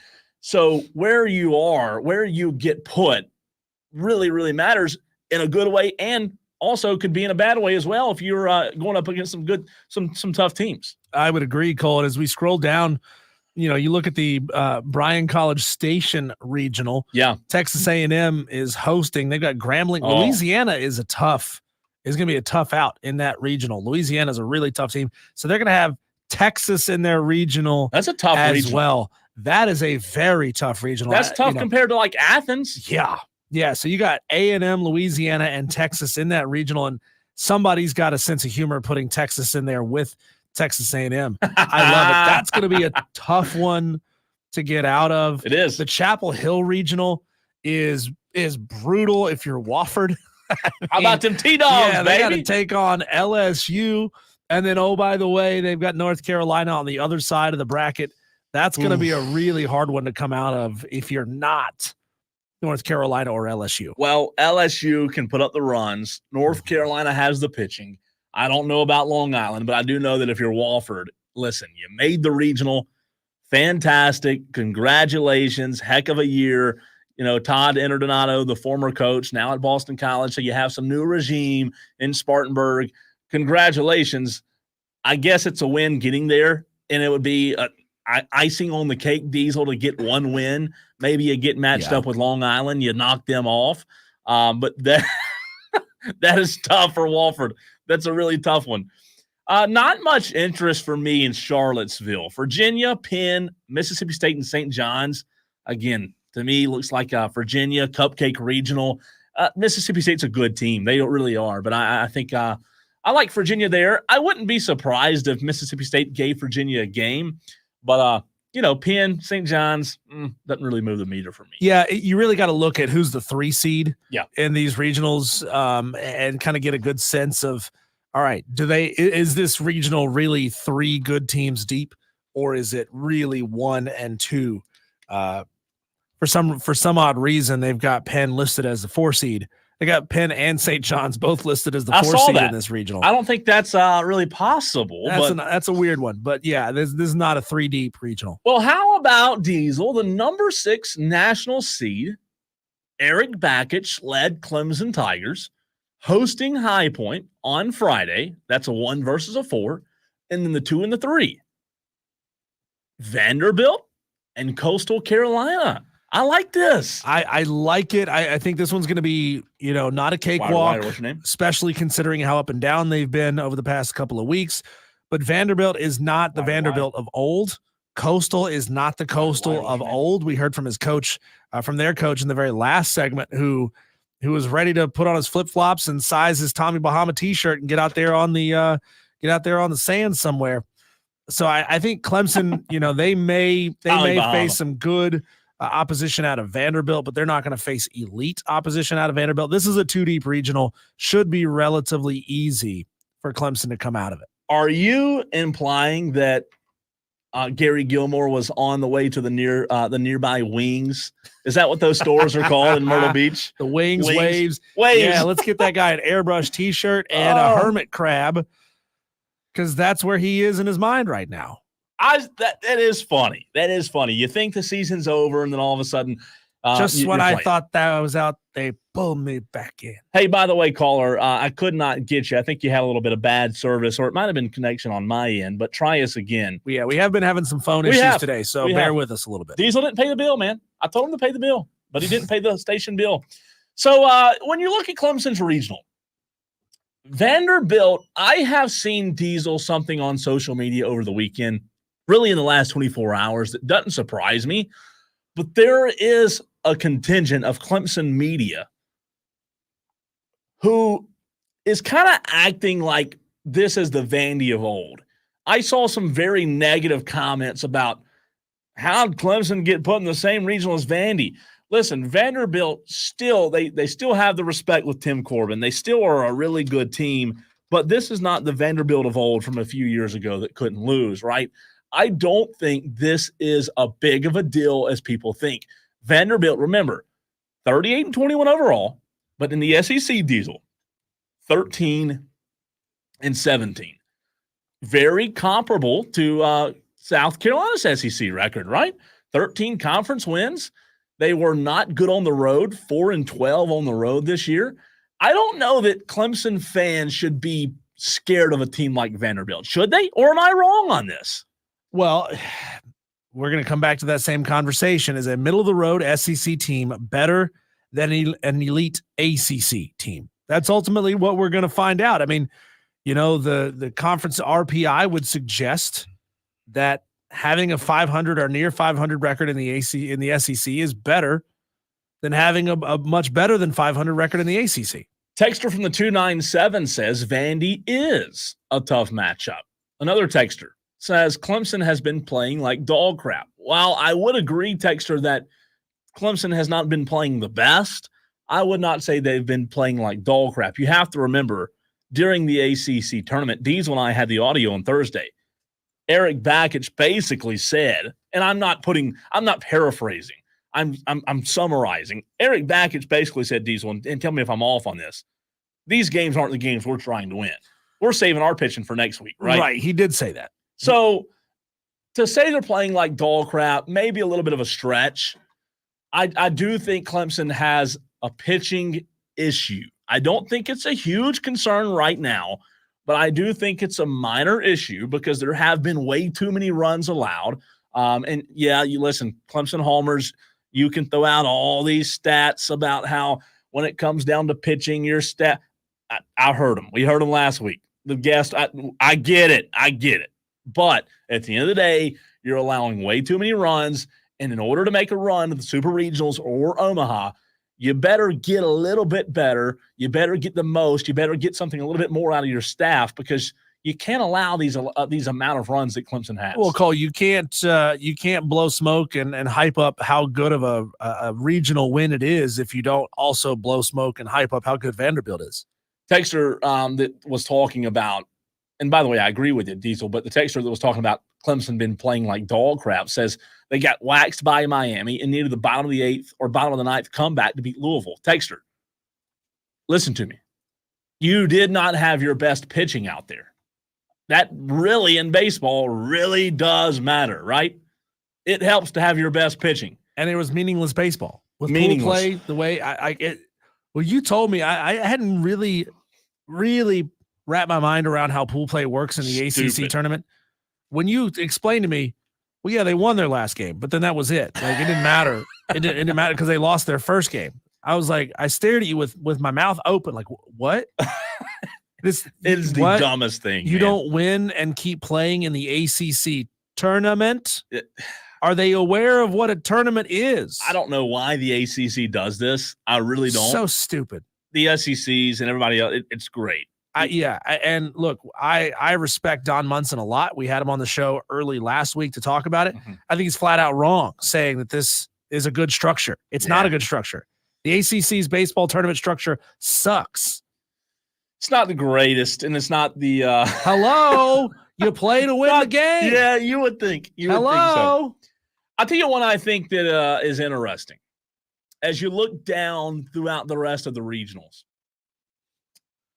Arkansas has been a very good team, one of the best teams all season. The Fayetteville Regional consists of Arkansas, Southeast Missouri State, Kansas State, and Louisiana Tech. Louisiana Tech is a really good team. Arkansas is a team that I don't want to say is vulnerable, but I do think that there are some teams in this tournament like Louisiana Tech, like a Southern Miss, that could give teams problems. Now, I'm not saying if Tennessee runs into Southern Miss in the Knoxville Regional, Southern Miss is going to knock them off, but there are some teams that are, as you said a minute ago, Diesel, it happens in baseball. It does. And you just can't assume that just because somebody has a higher seed, they're going to win. Tennessee has Northern Kentucky, Southern Mississippi, and Indiana. You can't assume, they won the SEC. You can't assume that their pitching matchup against a team like Northern Kentucky or Southern Miss is going to be what you'd expect. You just never know. Cole, I'm a little confused by the Norman Regional and just who ended up in that region. Oklahoma as the 1, Duke as the 2, UConn as the 3, Oral Roberts as the 4. Now, Oral Roberts makes a little bit of sense. Yeah. Because it's in Tulsa. Okay. It's in Oklahoma. Sure. So it makes sense to put them there. If you'd asked me that yesterday, I would not have been able to tell you where Oral Roberts is. But Connecticut and Duke. But UConn and Duke being in the Norman Regional, it feels like they just were like, we're kind of out of out of host sites. Out of host sites. This doesn't really fit. So, all right, all you guys just go in there. It'd have made more sense for Duke to be in Knoxville, right? Yeah, it would put them in Knoxville, put them in Greenville. Just think how brutal that Greenville Regional would be if it was East Carolina, Wake, Duke, and either Evansville or VCU. So that Greenville Regional that you referenced is hosted by number 16 national seed ECU. By the way, a really good baseball team. Eastern Carolina, they have a really good shot of being in the Supers. However, I don't love Eastern's matchup potentially with Wake. Wake's a good team. Number 2 Wake Forest or number 2 seed Wake Forest. You saw Wake sweep Clemson not long ago, right? And Clemson was the number 2 team in the country when Wake swept Clemson. So I love Eastern Carolina. I just don't know that I love that matchup. ECU won 43 games this year. They took 2 of 3 versus North Carolina. That's impressive. They played in 1 in Chapel Hill, 1 in Fayetteville, 1 in Greenville, North Carolina. Wow. They beat Purdue. Outside of that, they beat NC State. God, they beat the tar out of NC State back in April, 12-4. So, they beat them again, 10-6 in April. They're a good team, man. They're a really good team. A tight loss to Duke in early May. But outside of that, I think East Carolina's got a really attractive resume as a baseball team. They've won big games against big teams. How good would that matchup be for a chance to go to the Supers, Wake versus ECU? That'd be a great baseball game. Really good. Texter says, the one that was talking about Miami and Clemson not playing well. Texter says, I'm a Gamecock fan. I hate Clemson. Texter, I'm not hitting the dump button again, okay? I'm not going to jail for you or for anybody. He says, I hope they collapse in their own regional. We'll see. Monty Lee's Clemson teams were not the best in their own regionals, but we will see what Eric Backage has. South Carolina Gamecocks, Diesel. They are in Raleigh. No, they're not going to see the Hurricanes. Hurricane season's over. You have South Carolina, 2 seed, versus the number 3 seed, James Madison. James Madison's it seems like James Madison's good in every sport. Yeah, they peaked at exactly the right time. Are they Good God. Are they bad at anything? Because they're really good in basketball. I mean, they're decent in football. Really? Yeah. Good in football, good in basketball, good in baseball. Jeez. What are they not good at right now? Who do they sell their souls to? So Raleigh consists of South Carolina, James Madison, NC State, and Bryant. South Carolina, in my opinion, as we discussed earlier, Diesel, I think the Gamecocks have a chance to get out of this thing. NC State did not play a single SEC team all season. Not one. Zero. Nada. Mil. None. Okay? I think that South Carolina obviously has issues on their starting rotation. However, if they can get into a game with NC State and get a game away and be a game away from going to the Supers, South Carolina, NC State, as well as South Carolina's been hitting the ball, you can't count them out. You cannot. And I think, South Carolina fans don't want to see it because they want their coach gone, but they have a good shot, man. They really do. Yeah, James Madison, they didn't play the toughest schedule. Not obviously, they didn't fill a lot of the midweek games with Power 5 opponents. However, let's see, they went 1-3 against Arkansas to start the season. They beat Virginia Tech 8-7 again early in the season in February. Outside of that, Cole, they didn't play. Let's see, I'm scrolling down. I see they lost to Maryland in April, but they didn't play the toughest out of conference schedule. Yeah. They had no contest with Virginia Tech in May. So I think South Carolina is going to handle James Madison relatively easily, at least in that first matchup. I'm excited. It's a different story when you play NC State. I think they're a much better team, and they're going to give you a run. I can't wait. I love postseason college baseball. Texter from the 549 says, I wanted the Gamecocks to play at Clemson because nothing would make me more happy than knocking them off in their own house. Well, Texter, didn't happen. I thought it might happen, though. Any ones that we missed before we hit a break? I know Tallahassee consists of – here's an interesting one, Diesel. Tallahassee, Florida State is obviously the 1 seed, 8 national seed. You have Stetson, Alabama, and Central Florida. Alabama's a really good team. Again, you've said it twice already. We'll find out. I love these postseason matchups because you have ACC, SEC. I don't want to say it defines – listen – I don't believe in postseason games or bowl games defining what makes a conference good. Mm-hmm. But when it comes to postseason baseball, you got to hold your own. I love the committee's ability to just place teams in regionals together who otherwise wouldn't play each other or won't play each other. Putting Florida State and Central Florida in there. Central Florida is going to be hyped up to play Florida State. Any chance you get at, taking a scalp from the Power 5 in-state school is always great. That's why I think, the bowl season needs to be revamped. Instead of having these contractual matchups where you put two teams from 1,000 miles apart playing in a neutral site that's 500 miles from each of them or 1,000 miles from both of them, nobody's going to attend. Nobody's going to care.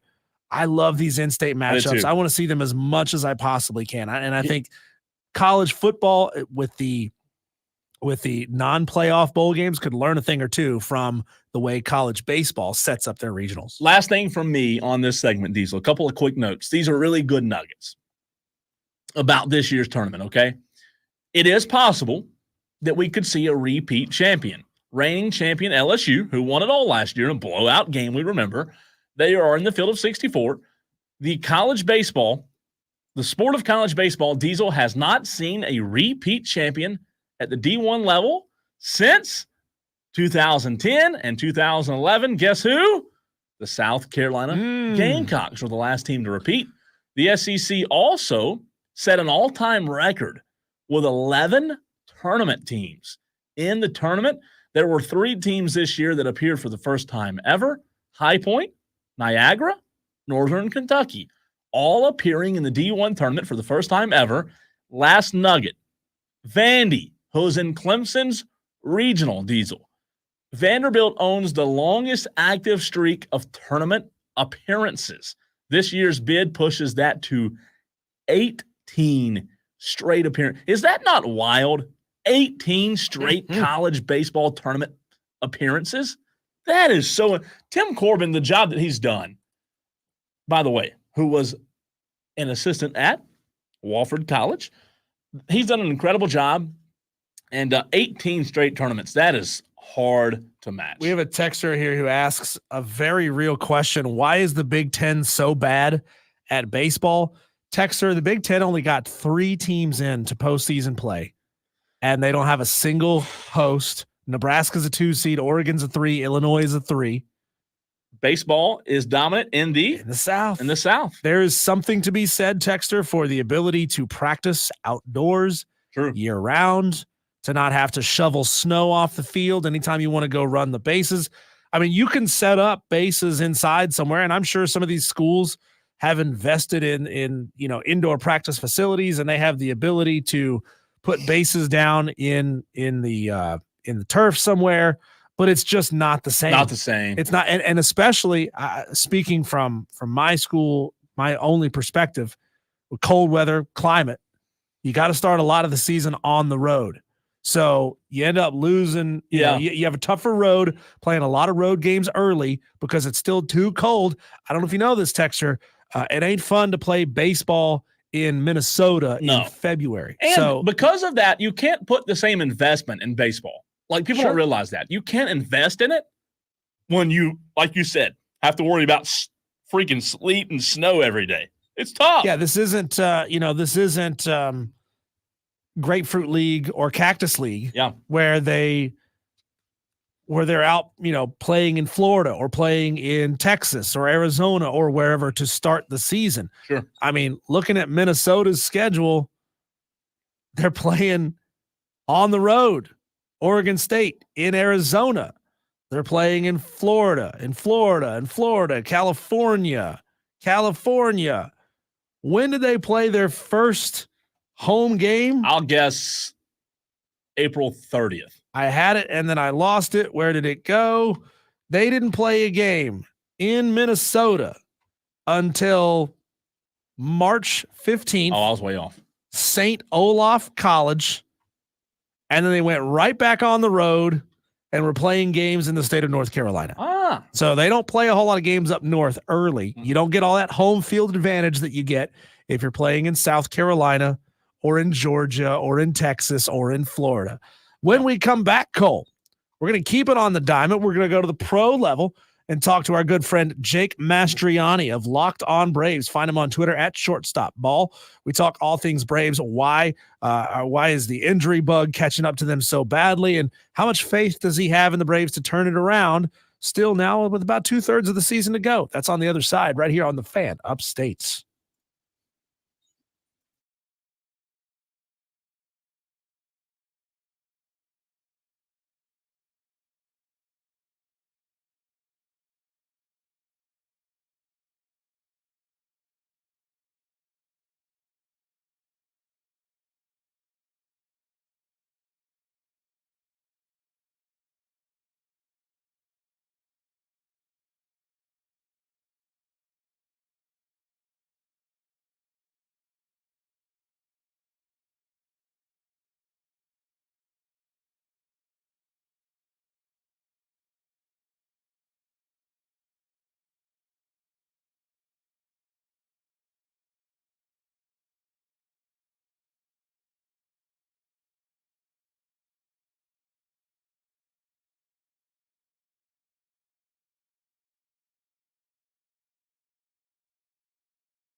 of the Locked On Braves podcast.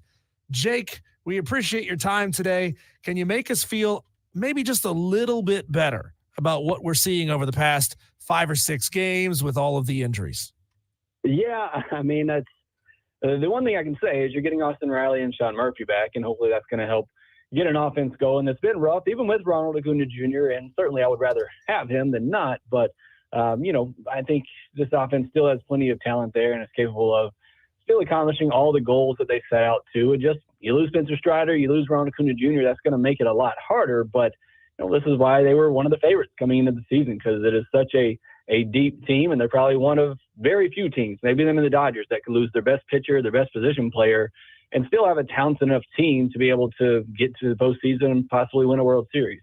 Jake, do you really believe that, though? And I'm just playing devil's advocate here. Do you really believe that going against teams like L.A. or Philadelphia that they'll have to go against in the postseason, that Atlanta, without Strider and Acuna, are still one of the better teams? I believe anything after 2021. I mean, if you would have told me going into that postseason how confident I felt in that team winning a World Series, I probably wouldn't have said not all that confident. And I think this roster, at least on paper, is better than that 2021 team. And we've seen it. The last 2 seasons, the teams there were better than that 2021 team, at least on paper. But it all comes down to how you're playing come postseason time. And I feel like, Matt Olson, Austin Riley, what Marcell Ozuna is doing, what we know Michael Harris is capable of, Ozzie Albies is an all-star. There's still just so much talent on here. Max Fried's an ace. Chris Sale's looking like an ace. The bullpen is very deep. So, yes, I very much still believe that this team is good enough to still win a World Series, go up against those teams. And like you said, or like I said, it's all about, how you're playing at that time come October. And if this team is clicking at the right point, they're certainly not now. Hopefully they're getting that out of the way. But I think they're more than capable of still winning a World Series. Make sure you find and follow Locked On Braves across all your favorite social platforms. Jake, it feels obviously at this point like this team is a tale of the walking wounded, but can you put it into perspective and compare the Braves injury situation with other MLB clubs? Obviously they still have a solid record to this point, despite all of the injuries. Other teams are fighting injuries as well. It's just a part of the game, but how do the Braves stack up against some of the other best teams in the league? Yeah, that's kind of hard to quantify. Everybody's dealing with injuries, especially, pitcher injuries. Even the Dodgers, they've had a lot of arms. Walker Buehler's coming back from a second. Tommy John, and hasn't quite looked like himself. Clayton Kershaw, a veteran, he's still trying to fight his way back. They've had a couple of young arms there that have gone down. Dustin May's still somebody that's trying to work his way back. It's particularly on the pitching side of things. It's just how many of your arms can you keep healthy for the postseason? And that's something we still, don't know. It's something that's hurt the Braves the last 2 postseasons. Now, the offense was why they ultimately sputtered and got bounced out last year. But last 2 postseasons, the Braves have gone in with a couple of injured starters.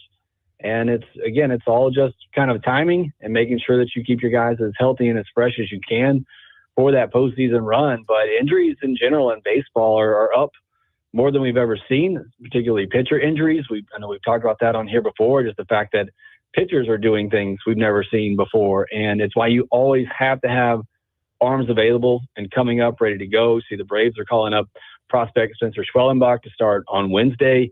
You have to have 11, 12, 13 starters in order to get through a regular season. And like I said, just hope some of those guys, your best guys, are healthy and ready to go for the postseason. So the Braves aren't the only one dealing with it, but you're not going to find too many teams that have the NL Cy Young favorite and the NL MVP favorite going into the year, and you lose both of those guys for the rest of the season going into the first 2 months. That's a lot to overcome. I'm not saying it's going to be easy, but I still think there's enough talent there for them to get the job done. Now, Jake, I love the fact that you do a Miners Monday segment on your show. Can you tell us a little bit more about Spencer Schwellenbach, Braves number 3 prospect that they're calling up?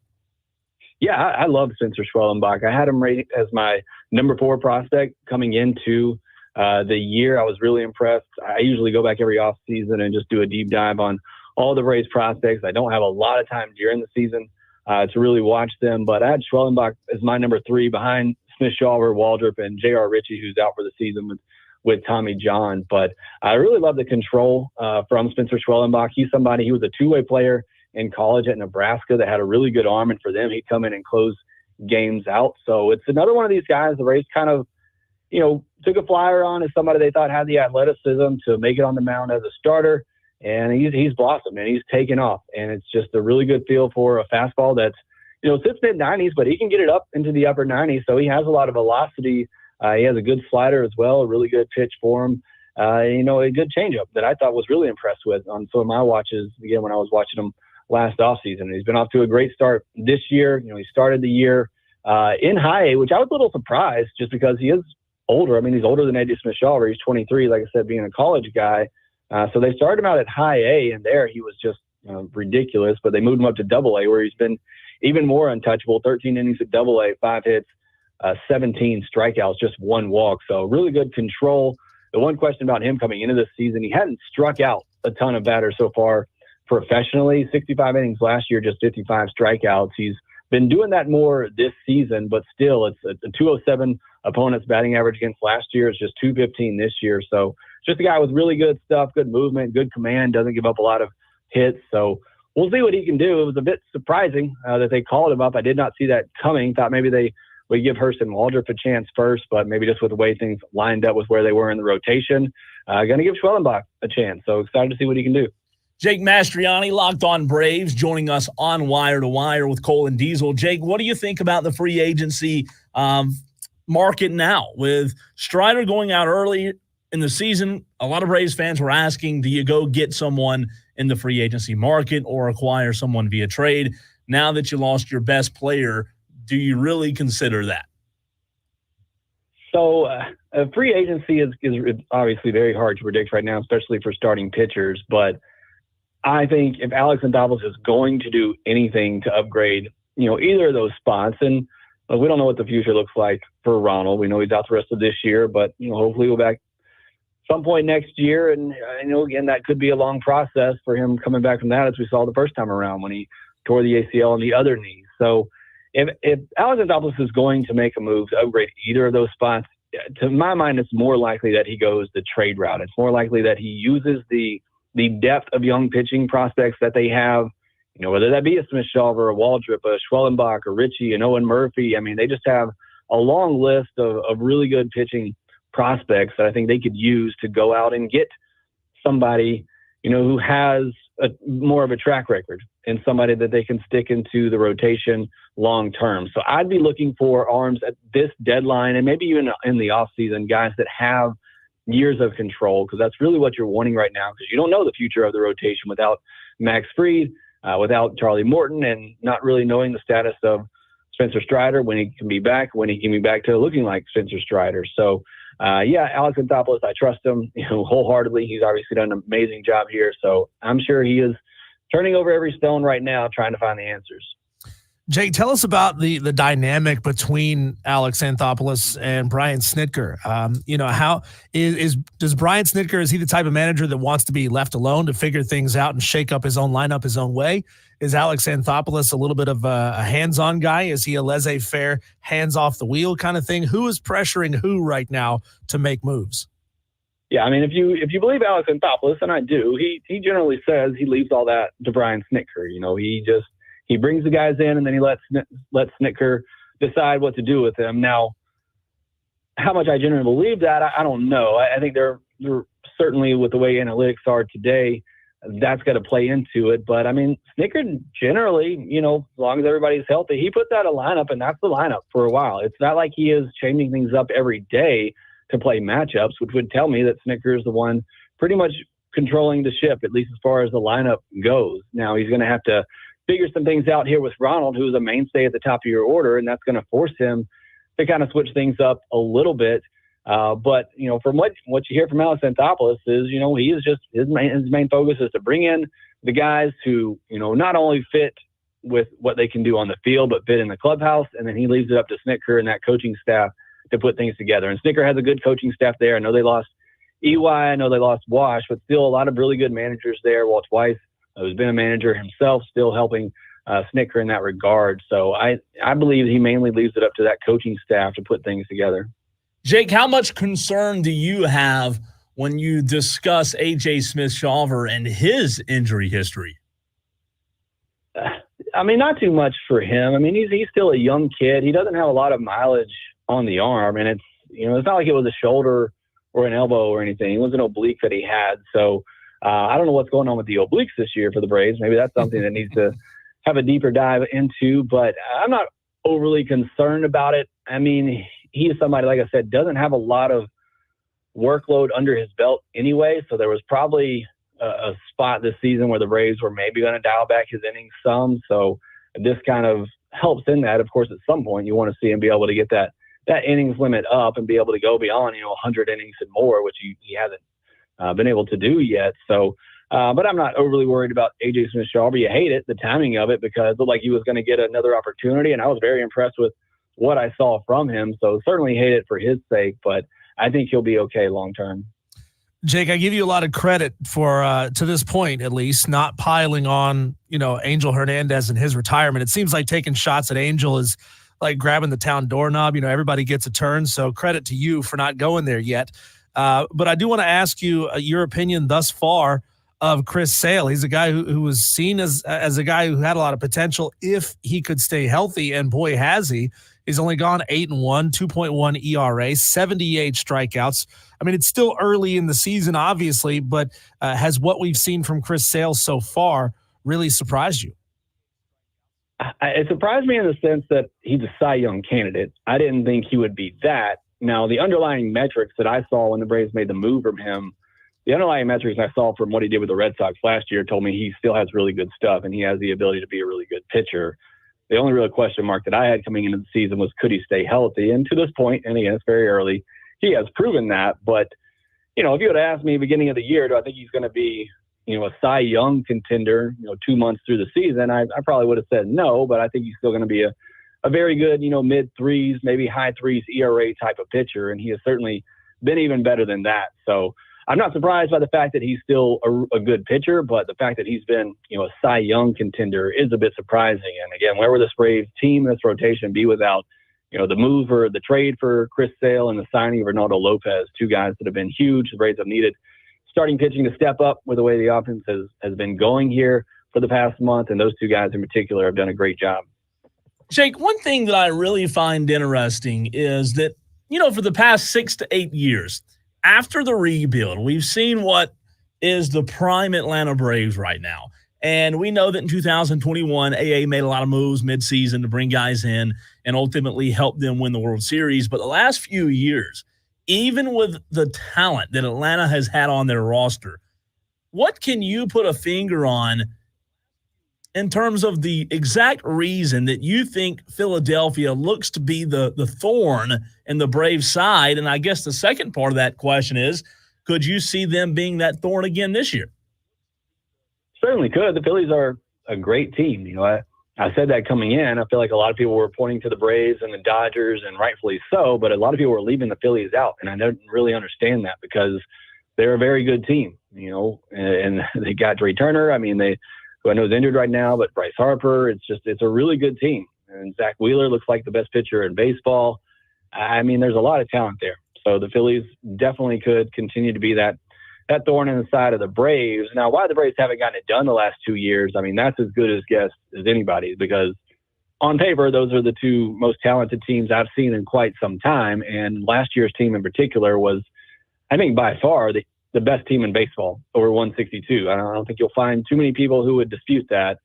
But just for whatever reason, come postseason time, it just wasn't there. Now, what's the same about the last 2 years? It's a new postseason format, and I hate to just make excuses. I'm sure fans don't want to hear excuses, but nobody really who's gotten that bye has done well in the new postseason format, sans the Houston Astros. So I don't know if that's part of it, trying to figure out a way how to get the offense hot through all those off days. But the Phillies just are, they're a team. They kind of have that it factor. There's a lot of good guys over there that play with an edge, are very fired up. You get them in that postseason environment, they seem to play up to that. Their fans do as well, a great home environment. So they just seem to have that edge to them that the Braves have been missing the past couple of years. It's something that also, talking to Chris Sale, something they thought he could bring to this team, a little bit more fire for them. But again, I know baseball fans hate to hear this, but it just really comes down to how you're playing come October. In the last 2 Octobers, the Braves just,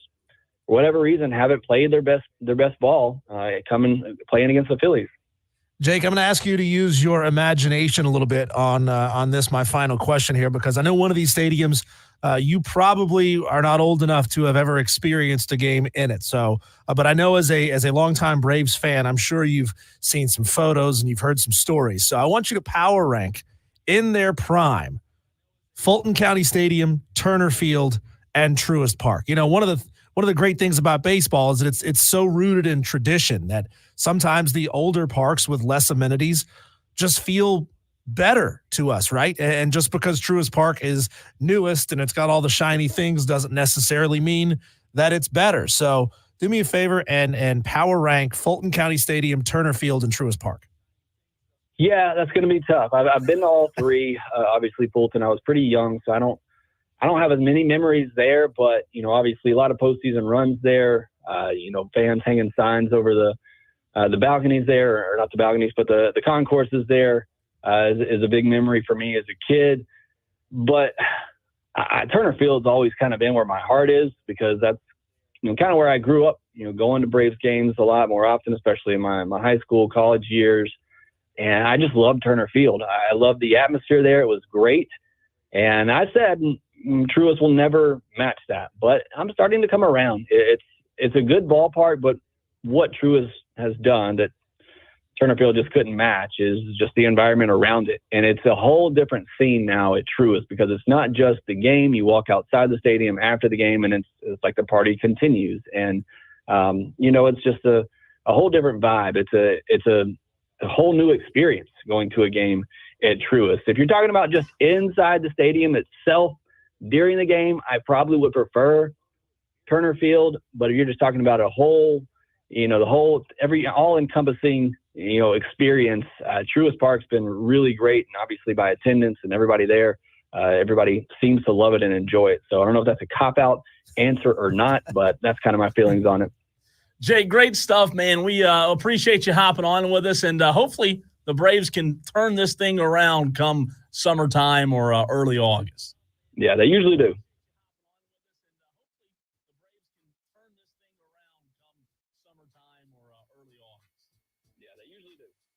That is Jake Mastriani of Locked On Braves. Always a fantastic interview. We appreciate him joining us every other Monday to give us a Braves update and give us some great Atlanta Braves insight. On the other side, we will wrap up the show. Daily Wires, your final thoughts, your last chance to get involved right here on The Fan Upstate.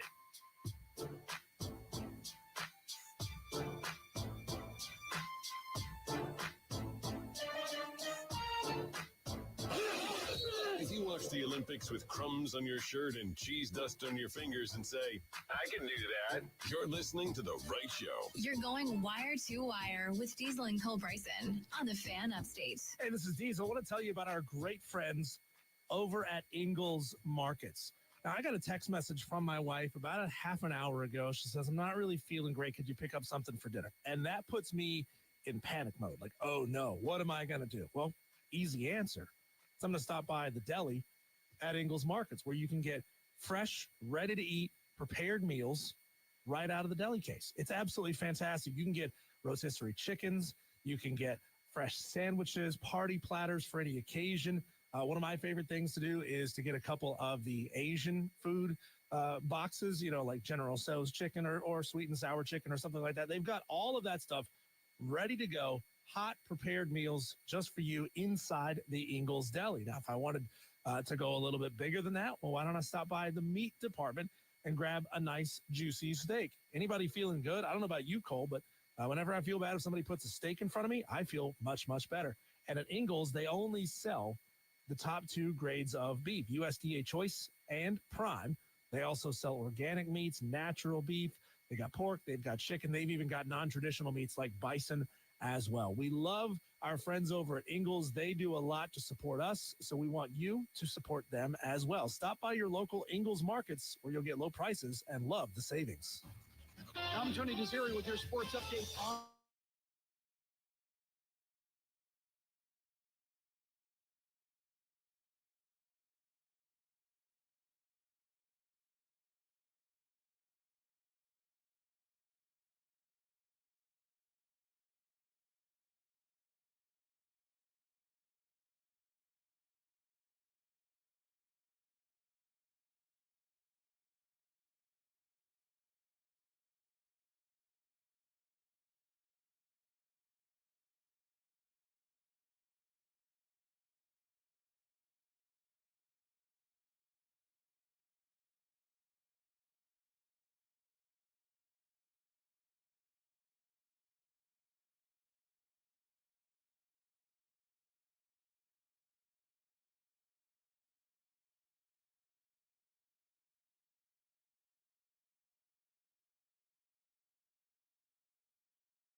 Final few moments of Wire to Wire. This is show 45. Diesel?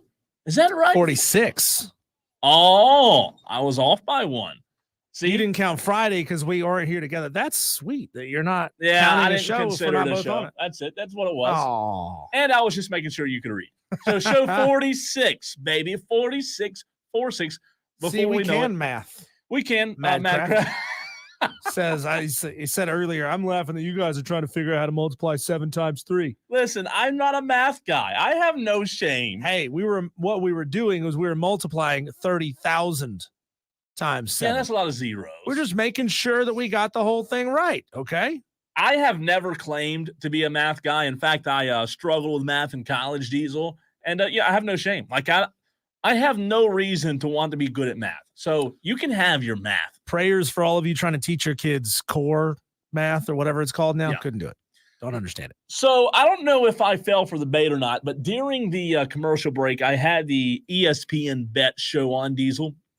And the fella that does that show seems like he's pretty good at his job. I do watch frequently because I am interested in spreads and over-unders.